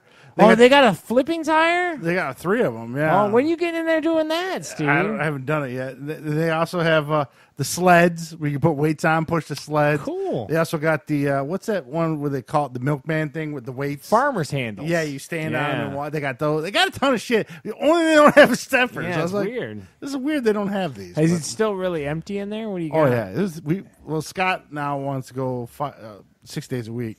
Refer to him properly. Team Bergeron. Team Bergeron wants to go 6 days a week. He wants to go to the gym 6 days a week? Yeah, I've been doing it. So we went and we Look went at you guys. Went this morning. Of course, you gotta go right when it opens. Like, it's Saturday. We can't sleep in. It felt like 5 a.m., but it was 7 a.m. And on Saturday, there's a lot less people there, at least in the morning. I bet you normal people slept in. Me and Scott are there. You come there at 9, 10 o'clock, it's jammed to the gills. Steve's there before the crack of dawn. I'm there at 7 a.m. on a Saturday. It's like, oh, my God, this is terrible. But, yeah, tomorrow's our day off. So tomorrow's our day off, then we'll be back at 5 a.m. Monday. What are you guys doing ever? Just kind of kicking it cardio style? He does all cardio. I do... You got a strength training. Tuesday, Thursday. Well, Tuesday, Thursdays, and Saturdays, I try to do strength training. Yeah. But I do strength training for about. I still do the old school Annapolis. Yeah. I do 3 sets of 10 on everything. I don't know if that's good or bad. I don't know.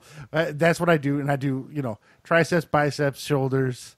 Some you get legs. Your groups you do. I do extra sets of stomach because look at this stomach. Yeah. So I try to get the Gutex in a lot, and then I do a half hour either on the elliptical or whatever's available. Where you at on your weight loss journey? What'd you lose? Well, I weigh in tomorrow. I lost the 6 pounds the first week, and then Thanksgiving week I lost nothing. I broke even, but didn't gain or lose. So tomorrow I weigh in. I'll let you know tomorrow. Probably 2 or 3 pounds, not much. So it didn't help. I ate a Whopper for lunch. You ate a Whopper? It was delicious. Damn, I regret nothing. BV, did you start your journey? I know you were talking about getting on board. Where are you at? Well, I did order a food scale because the one we had was broken. It was one of those ones that had the bowl at the top, like a plastic bowl that sits on it, and it broke, knocked off and broken. So, yeah, ordered, got the scale.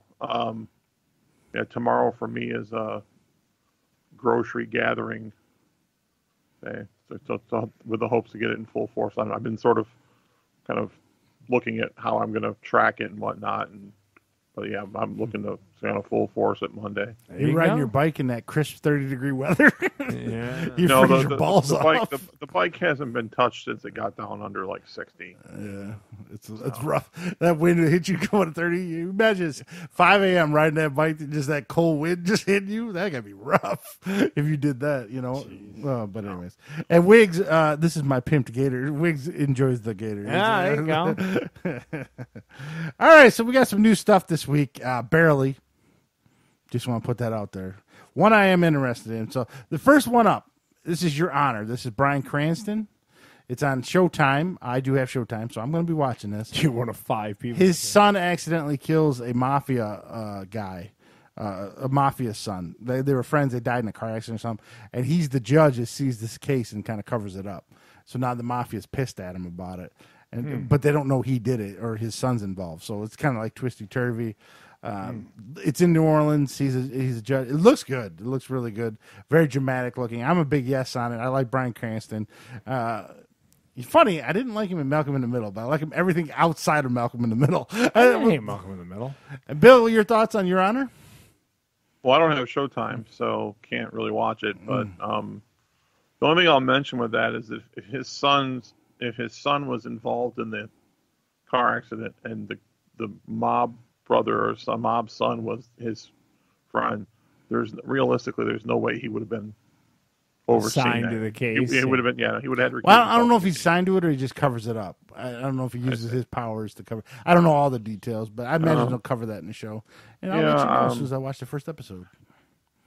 I don't know. It might be. It might be something that might be worth an episode or two just to see, but I wouldn't have real high hopes for it. And Charles? The problem is it's on Showtime. I like Bryan Cranston. I definitely am with you. I liked him in that Kevin Hart movie. Yeah, with that him was opposite surprisingly of Kevin good, Hart yeah. was a good movie. What's the name of that movie? I can't remember that. The Upside. Yeah, good movie. So yeah, I like him in dramatic roles. Obviously Breaking Bad, but he's not going to be Walter White and everything. So Yeah. I would be a yes if I had access to Showtime. I rewatched the Godzilla he was in. He was definitely the best part of that movie, and Godzilla. You gotta let go of those Godzilla. No. And we'll cover it in the news why I will not be covering it. Now, Bill's favorite network, CBS, has got some new ones returning. That terrible MacGyver remake, we were talking about reboots and remakes, with that weird, creepy-looking kid. I'm a no. Bill, are you for MacGyver?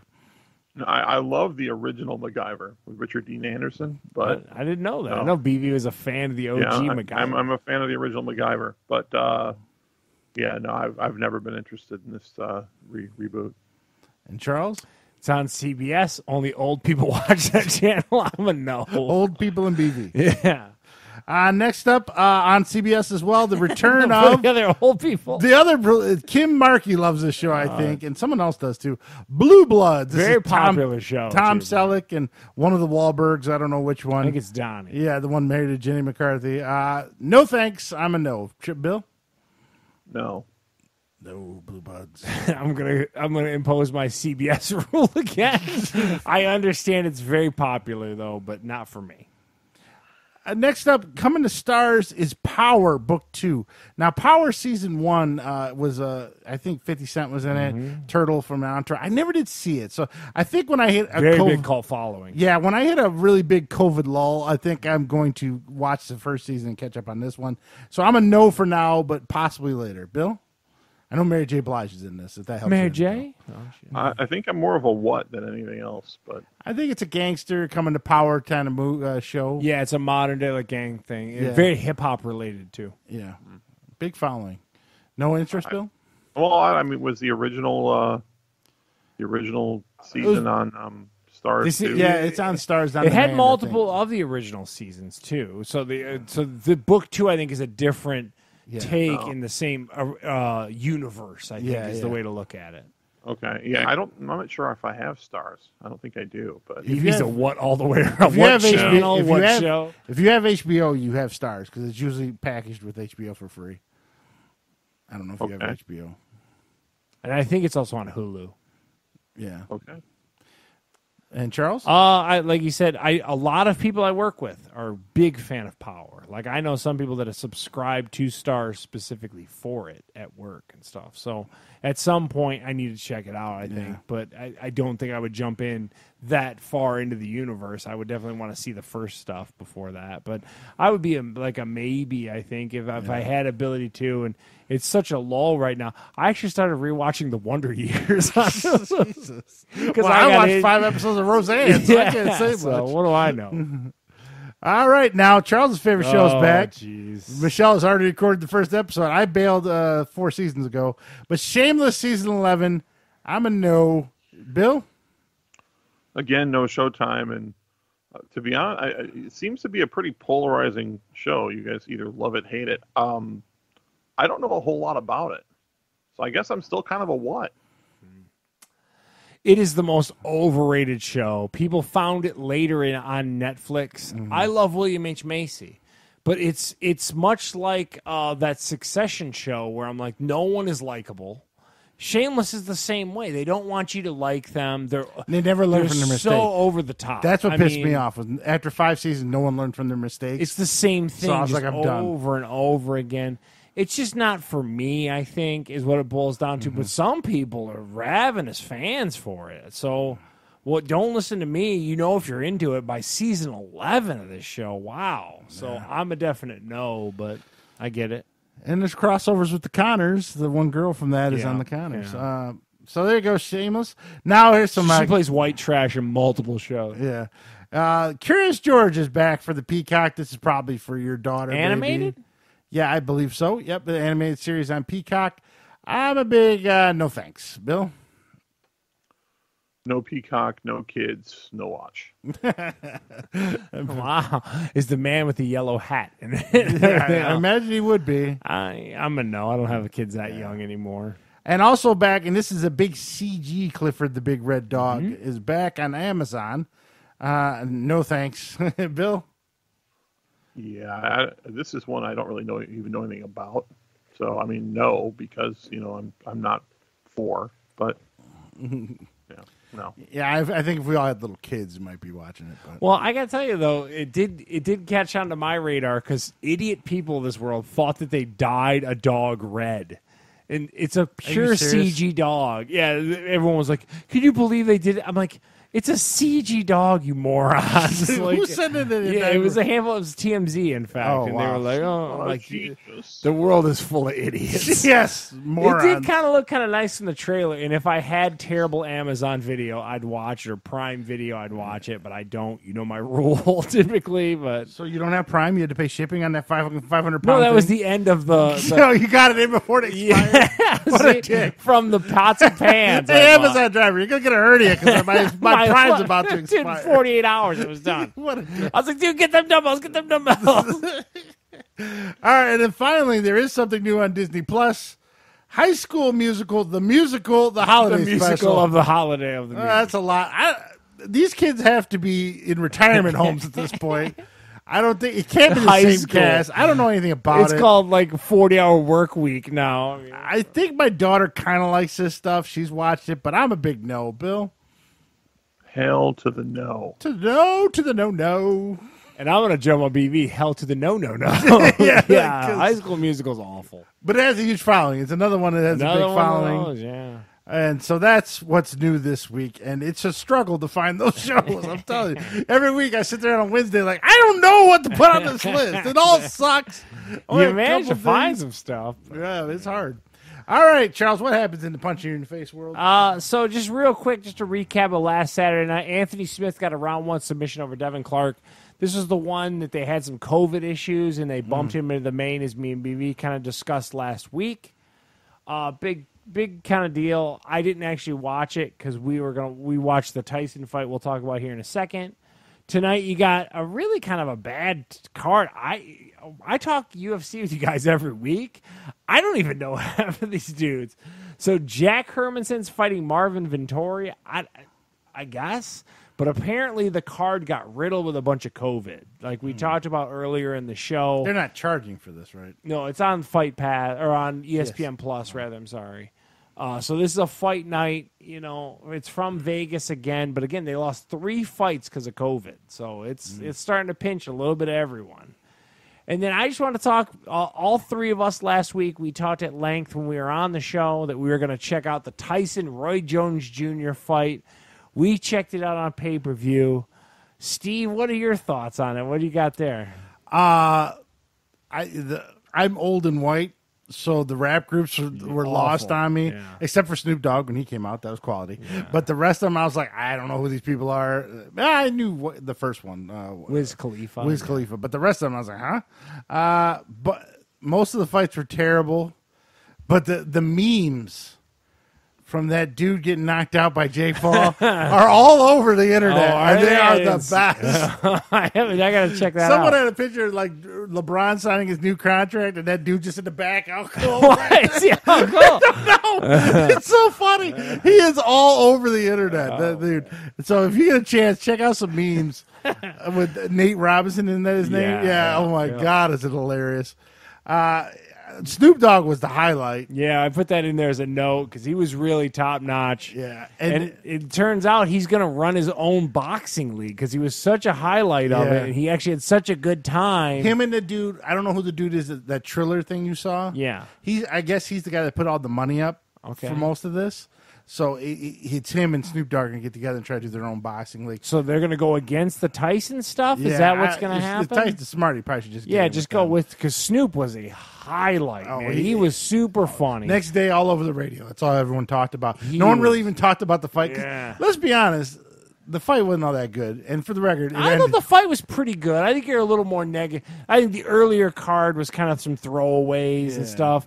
And then the Jake Paul thing, like VV hit on the nail on the head earlier in that, like, why is he even in the ring with this? And but I thought the fight looked pretty good. I don't know. And then Snoop's color on top of it. It was great. Well, let us quit talking. Let's get the boxing expert in there, Bill. What did you think? Well, first, I agree with both of you that Snoop was the highlight of the show. I mean, he was by far the most entertaining part of it. The fight, from a boxing, it wasn't a particularly exciting boxing match, but for two guys over 50, not bad. It was relatively entertaining. Like I said, we were talking. I thought the ref was letting them hold too long, and it should have tried to keep them, breaking them up when they were kind of slowing down the action. It could have tried to keep it up more. I think he did a lot of that because they were both catching rest from it, but. And then you can just tell that this was one of these things that was meant to be sort of spirit of, because they were showing the scores throughout at the end of every round, and the Tyson scores was clearly leading. The scores were not the scores as they were being accumulated throughout the fight couldn't have possibly ended up in a draw. Yeah. So what they ended up deciding to do is just throw the scores out the window and say, you know what, fuck it, it's a draw. Tyson clearly won the fight. He's the one that carried the action. Jones tried to run away and pot shot, and he was the more tired of the two.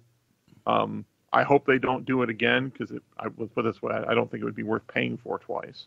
Nope. If they want to bring Holyfield out there and have him fight, I'd watch it. But I gotta be honest with you though, BB. If Snoop's gonna put together a league, I'm watching the debut of that Snoop league. I'm gonna be honest with you both right now. Agree. And if the main event's Jake Paul versus Conor McGregor. Oh, well, yeah, Jesus Christ! What kind of fights he puts on, and because if he could put on just like a decent names, legit fights, he doesn't even have to have big names. He could do kind of one of those like up and comer things and just put his color behind it enough alone.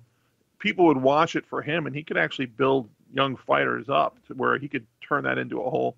If he really wanted to get hardcore, then he could probably parlay it into a promotion. Get a lot of the young guys to sign with him and stay, kind of get behind him, and he could turn that into something huge. He really was a highlight. I never thought that he would be as good. It was super entertaining. That dude, hilarious. His riffing on what was going on and his enthusiasm towards it was great. Yeah. And you're insane. If Jake Paul fights Conor McGregor will rip his head off. Oh yeah, but I will bet my house that Conor McGregor wins that. But no you'll doubt, rent it, won't you? Oh, in a heartbeat. Because I want to watch a guy die on pay per view. Yeah, beating a Jake Paul. Yeah. Well, that's what they're gonna. It's Snoop, the new league, or whatever. This Jake Paul's gonna fight C to D level celebrities. Probably get like a 10-0 record, and then McGregor will be like, "Well, what's the payday?" Holy shit! I would watch. I'm telling you, Steve. I will go. I will find Sportsbook, whatever the heck. I will take my 401k and let it ride. I guarantee you, he will not lose to that dude. Yeah. Well, no, he probably won't. But I'm telling you what they're going to do. This Jake Paul's going to do all these celebrities. Build them up. He's going to be Soup 10-0, cannon. and that soup can's going to get destroyed when fucking McGregor shows up. Oh, well, the my. other one he wants is Mayweather. Either one of them are going to destroy him. Either Yeah, one. so that we'll see. Mayweather's not fighting anyone he can't make $100 million off of, and That's true. no one's paying $100 million to see him fight Jake fucking Paul. He fought that random Asian dude, though, BB. I think you're giving. Well, then again, he was probably huge in an Asian promotion. But I'm saying he did fight that random, like there was a kickboxing guy that he went overseas to fight. Yeah, it was a whole thing after the McGregor stuff. So he has fought some cheese balls for a paycheck. Don't get it twisted. BV, look it up. It's the fight he did with an Asian dude after the McGregor fight. Mayweather, you're saying? Yeah. And he also fought the Big Show. What? Mayweather was in a WrestleMania. Fought the Big Jesus Show. Christ. So I'm saying he's not above a circus act. Yeah. As long as the Well, checks are all right. I know is if I can put any cabbage down on either of those two dudes, Yeah. take my money and I will take my money in return. The only Please. Paul fight I want to see is him fight his brother. Oh, what's the brother's name? I don't know. It's Jake Paul and Logan Paul. Yeah, that sounds right. Yeah, those two. Let's have them fight each other. Shut the fuck up. Yeah, two brothers beating the shit out of each other. Yeah. He had a 3-round fight with this guy, with this kickboxer. He knocked him out in the first round. So he went for a paycheck, is my point. There you go. Yeah. Yeah, Mayweather's a whore. He always has Yeah, I'm just saying. So been. Yeah, they build up these Paul brothers. That'd be double main event. Logan Paul versus Mayweather, Jake Paul versus Conor McGregor. And we watch them both die at the same night. Who's he going to... How are they going to find 10 remotely credible celebrities or whatever to put him in against to build I'm sure Dustin Diamond's around. after that fight with Jake Paul, someone posted on Twitter, like celebrity. Most of them are UFC guys, waiting to kill him. There was a lot of guys. So who knows? I mean, who's a wannabe tough guy in Hollywood anymore? I don't know. I only want to see this guy continue to fight if they can build him up so they can get him in the ring against someone legit and then just destroy him. Oh, yeah, well, that's what all three of us want to see. Yeah, he'll probably fight like Rob Lowe or something. I don't know. All I know is the next celebrity fight, can we have a full-size ring? That little rinky-dink ring, too. The ring was a little weird. Yeah, Roy Jones might have been able to run a little more if he had some space. They fucking It was fighting in a shoebox. Yeah, it was a small-ass ring, too. But anyway, But I don't regret plunking the money down. I'll be honest with you. It was good. Yeah. I wouldn't want to watch a rematch, but but nonetheless. But let's be honest, everybody wanted like a second or third round knockout by the old school Tyson, right? Yeah, well, yeah. Everyone was expecting it. But it if you didn't keep happen. it going until I get some more Snoop commentary, I was all for that. Yeah, that's I true. enjoyed the fight. I did. Yeah. I'll be honest.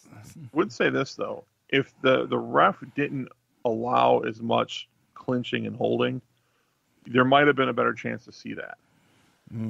Because Jones didn't do a good job. Because Tyson's good at cutting off the ring. And it was really easy to cut off that ring. It was only 5 foot. Well, yeah, but I mean, He just steps. yeah, the ring's cut and off. so he did get Jones up against the ropes and in a corner quite a few times. That whole event was set up for Tyson to kill him. Yeah, so yeah, I hope they don't do it again. But I do give that event a thumbs up. I'm going to give that event At $50, yes. If it was $100, I'll give it an 8 out of 10. I'm going to give it an 8. Yeah, I agree with you. It wasn't overly long like some of the UFC pay-per-views. Some of that rap music was terrible. Some of the rap music was pretty bad. Yeah, you had a card to fill. Some of the undercard was okay. So you give it an 8? Yeah, I probably agree with you there. What do you got, BV? I'm giving it the Steve 6. Oh. Because Yeah, he's more of a diehard. the only part it was You want a only Jim worth Lampley watching and from the stuff. moment Snoop took the mic and performed. Yeah. From that point on, it was worth watching. The rest of it was total and complete dog shit. I'm hard to justify it. I'm just saying I was entertained as shit on that. I would have. I mean, I can understand, and planking down the money, I wouldn't have regretted it either, and was happy to kick in on it. But for whatever reason, I don't know. You don't do that, but Jeez, PV, calm down. I'm just saying. So yeah, I mean, because it was one of those things that you kind of had to see. Because the thing is, if Tyson had done what some of us thought he was going to do, I wouldn't have wanted to miss it. So, See, look, and I've put down a lot more money to see him have 2-round fights, or to bite someone's ear and get disqualified. I've lost a lot of money on Tyson pay-per-views over the years. Steve's so. over here looking up Nate Robinson memes. This is the best. He's got the kids from fucking Boys in the Hood saying, "You want to see a dead body?" He's got Nate Robinson playing there. That's funny right there. I'm sorry. I once paid $300 a ticket to see him fight Andrew Galata at the Palace and have him beat the crap out of Galata, so he quit in the second round. So that didn't feel like a real good investment of money. He's still cracking himself. He laid here with the toys from Toy Story. I love him. Fucking crack me up. The guy had a lot of balls. All right, so there you go. Mike Tyson, Roy Jones. And look up those Nate Robinson memes. You guys want a good laugh? Look up Nate Robinson memes. Make one of them the show thing on the YouTube. The thumbnail. Just have him laying there. Oh, so good. You should put them in one of your little inserts on the names. Yeah. No name, just Nate Robinson laying in the corner.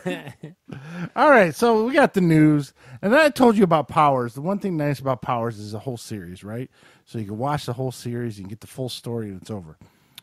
Let's go back to spring, I think it was, or sometime in the summer, where Steve watched Utopia on Amazon, which ended the first season with a cliffhanger with 3 different storylines still open. Well, I'll never get to see the conclusion of that because Amazon canceled Utopia. I wasn't super high on the show. I gave it a 6 or a 7. The Rainn Wilson one, right? Rainn Wilson. And I thought if they had another season, flesh it out a little flesh bit. it out more, might be a little more interesting. Well, I guess I don't get to see that. It's all canceled. And that's the problem sometimes with these new shows, you know. You get into them, you're like, all right. And as soon as it ends on a cliffhanger, you're like, oh, I'm screwed. They're going to cancel that. It's a tough time in general for TV. Is like the industry changing? I don't know, like because they're canceling a lot of stuff that I thought was successful, and Yeah. it's crazy. So now, side note, some countries are handling COVID a lot better than us. And so because of that, one of them... I like how you said some countries. Basically, everyone's better than us but Brazil. Yeah, I don't know. There's got to be someone worse than us. Like Bolsonaro's One country out there's got to be worse than us, right? Where's the one Borat's from? Maybe they're doing worse. I don't know. Kazakhstan? Yeah, but the country of Japan's doing good, and so good that they're opening in February Nintendo World at the Universal Studios. And it looked awesome. Have you seen the picture? Yes, One of the rides is a Mario Kart. Yeah, You get in the Mario Kart and drive it.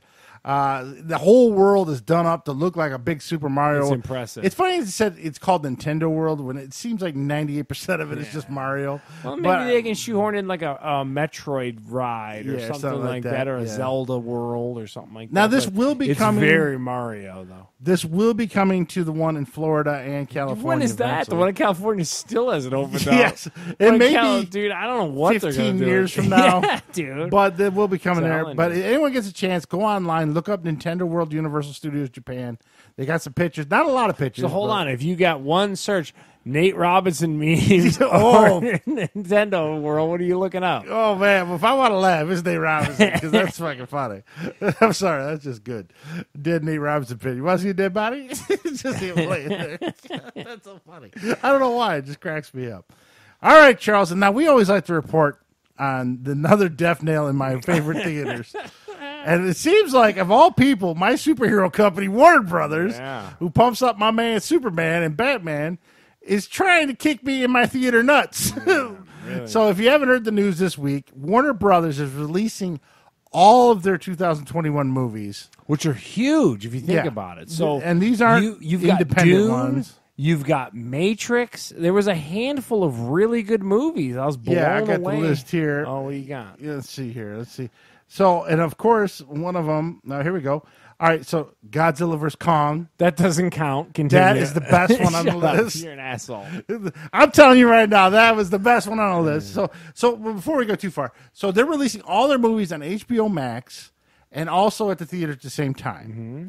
So if you have HBO right Max, I mean, it's starting December 25th this year when Wonder Woman comes out on HBO Max. That was a few weeks ago that they announced that. Yes. We talked about it here. So and then a week or two later they said, "Fuck it, put them all out there." Wow.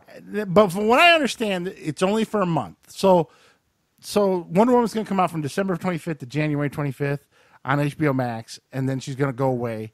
and then the next movie's going to come out for a month. Still, That just gets you to stay on to see the next movie, you know? it's still cheaper to just buy the HBO Max than it is to go to the theater. It is, and I can't argue it. And you get all the other content. You get American Pickle at the same time. But you also get Super Intelligence. So Yeah. But you get the Looney Tunes Christmas special. So You that's get the good. pottery show that I've been raving about. Yeah, well, so here's the list. So, of course, the sequel to The Suicide Squad, which I would be at the theater to see. A lot of people would. The Conjuring, which I'm not into those, but Nonetheless, a lot of people. The sequel to The Conjuring, Wonder Woman 84, Dune, which we already covered, Matrix 4. That Dune one looked really good. We talked about it here. Like Yeah. we're intrigued by that. Matrix 4. Big deal. The Little Things, I don't know what that is. Many Saints of Newark, that's a gang movie they got coming out. Nonetheless, I'll The watch new it. Mortal Kombat. Oh, there's a new Mortal Kombat? Yeah. Space Jams with LeBron James. Oh, wow. That will be on there. Tom and Jerry is one of the first ones that'll be in That March. looks pretty good. Yeah. Judas and the Black Messiah. It's a movie I think about a 70s civil rights guy, but it's not. It looks good. Malignant, Those Who Wish Me Dead, In the Heights. That's that musical one. I have a question. And Reminiscence. I have a question. All free on HBO Max. That was going to be my question. Do you think that they're always going to... I think they're going to fracture. What I mean by that is I don't think that they're going to continue to give you the value of HBO Max just because you subscribe to HBO. It's such a good value. It's approaching that Disney Plus kind of era of like... Because like I get HBO Max and I pay $5 extra on my DirecTV Now or my AT&T TV Now, mouthful, to get the HBO. And I'm getting all the HBO Max stuff. You don't pay $15 a I month? pay $5 extra. That ain't gonna last. That's what I'm saying. There's no way. Well, I got it free for 3 months because I bitched at AT&T. Yeah. So, but it's $15. To subscribe to HBO, which gets you the Max on a regular stuff on cable, top it's of it. $15, and they throw in HBO Max for free Yeah. on it. So, I know you can go get you a new phone. Lily from on the commercial we know said about you, you you creep. I'm not alone in liking Lily, but Creep I out. don't know. It's a death knell for the theaters. Here's the question. Now, is we it got just for next someone year? in this room with us. BV, does this intrigue you at all? Is this something that you could see the value in from someone who's not as nerdy as me and Steve? The movies that were on the list didn't really excite me, but if they did, then yeah, it seemed like a real good value.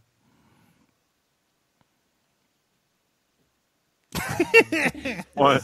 Let that sink. I don't know. We just went quiet. Not one movie. Not the Saints of Newark. I think that's a gang movie.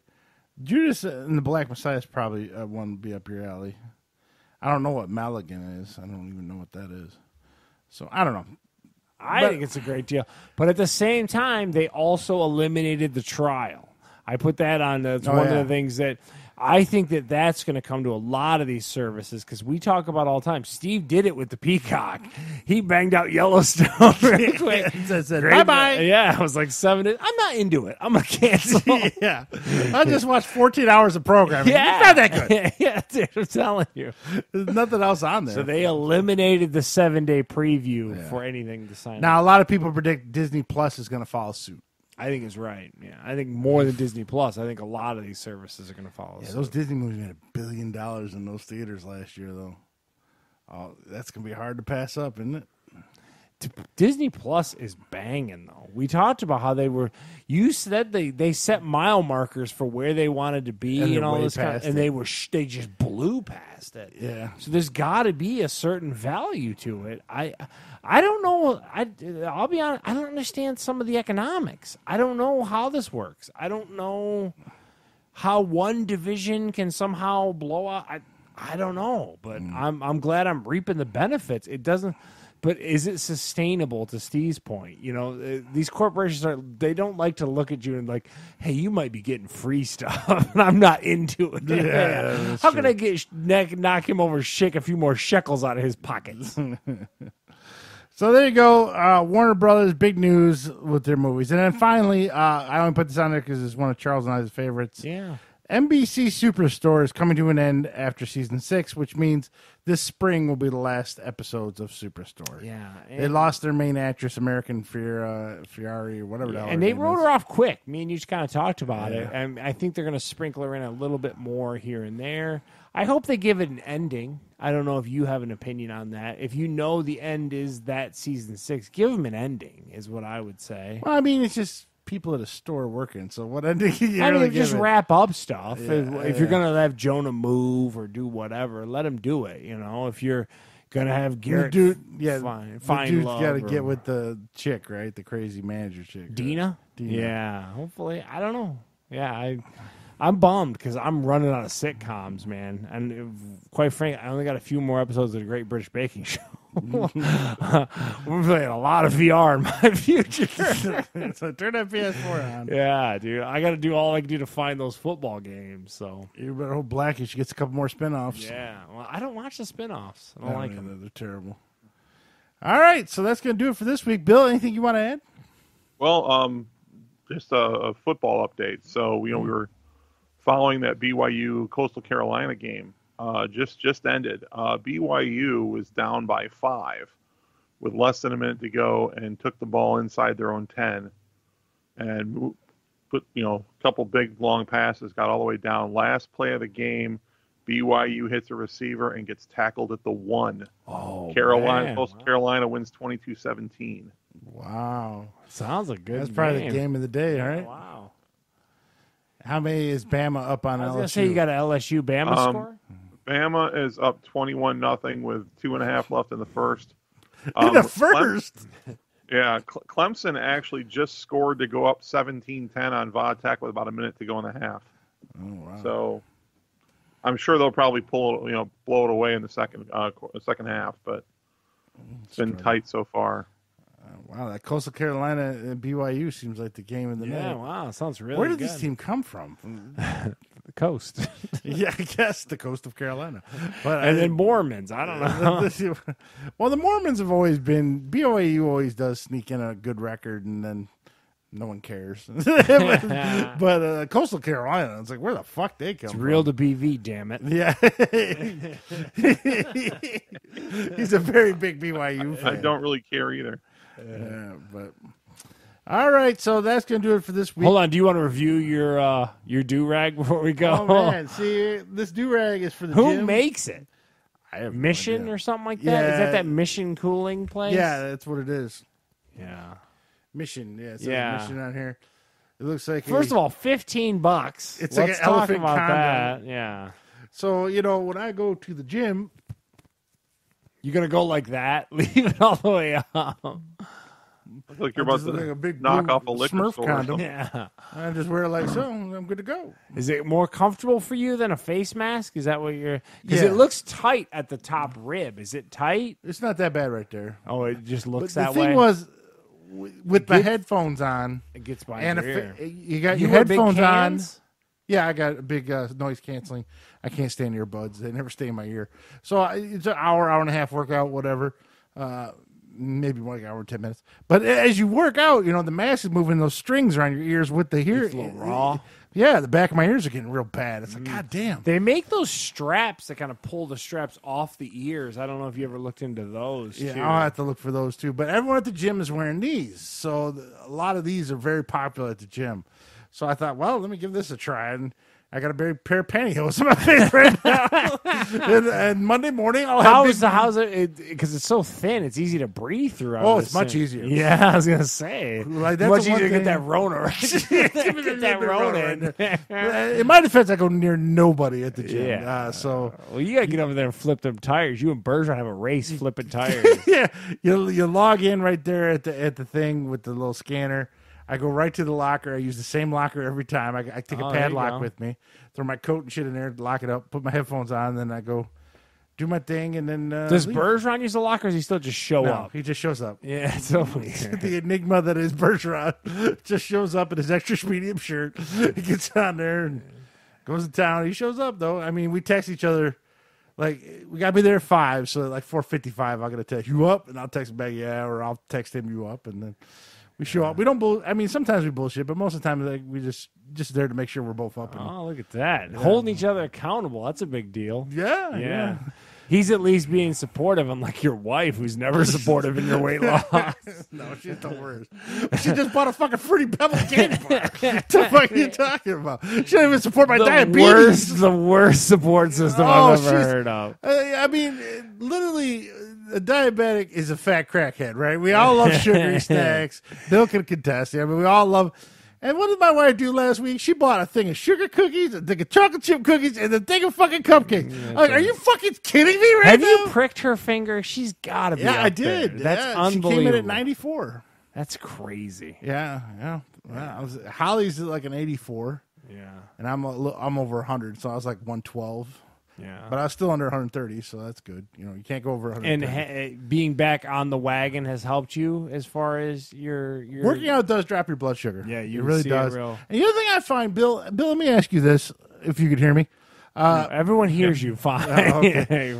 I always find that if I wait, so I get up at 5 a.m. to go to the gym or whatever else.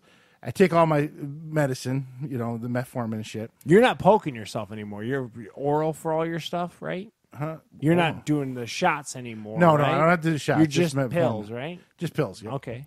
So I don't even think I ever really needed the insulin. It just, they caught me after I drank a fucking 2-liter dude. Okay. But anyways, so I find that if I wait until like 8 a.m. to do my blood sugar, it's actually lower. That when you first wake up? When I first wake up, my blood sugar's higher. Any theories? Longer time for the body to absorb the sugar or get rid of the sugar? I don't know. Does that happen to you, Bill? Well, I don't get up at 5 a.m. usually, but I usually get up and I take it. I do that within first 15, 20 minutes after I'm up. So it's usually like around 7:30 when I do it. Mm-hmm.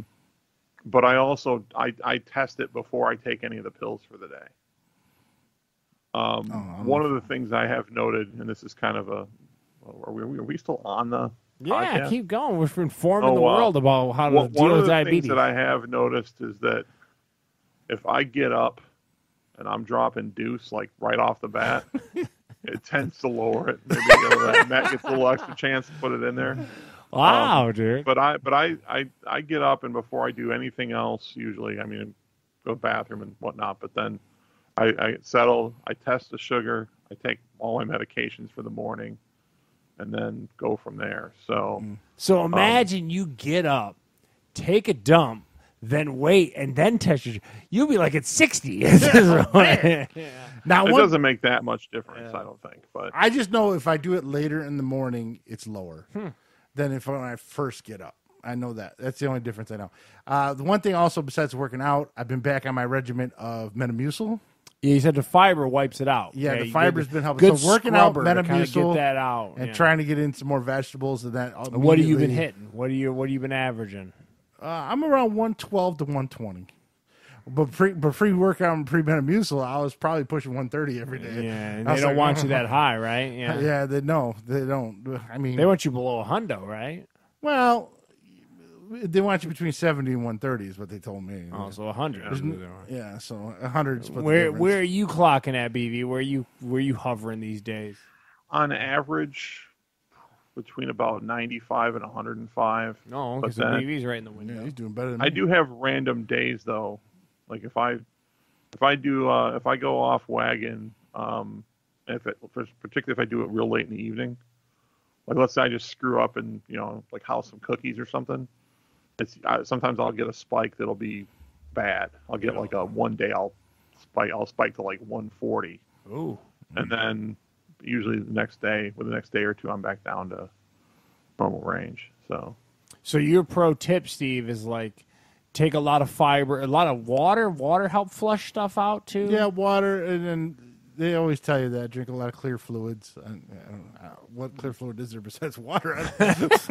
I'm not sure about that one, but the clear fluids. Fluids plurals? They said that before to me. You mean water. I was like, what other clear fluid is there besides water? I think they mean semen. Yeah, all right. Oh. A little bit of piss where it's not too yellowy. I don't know.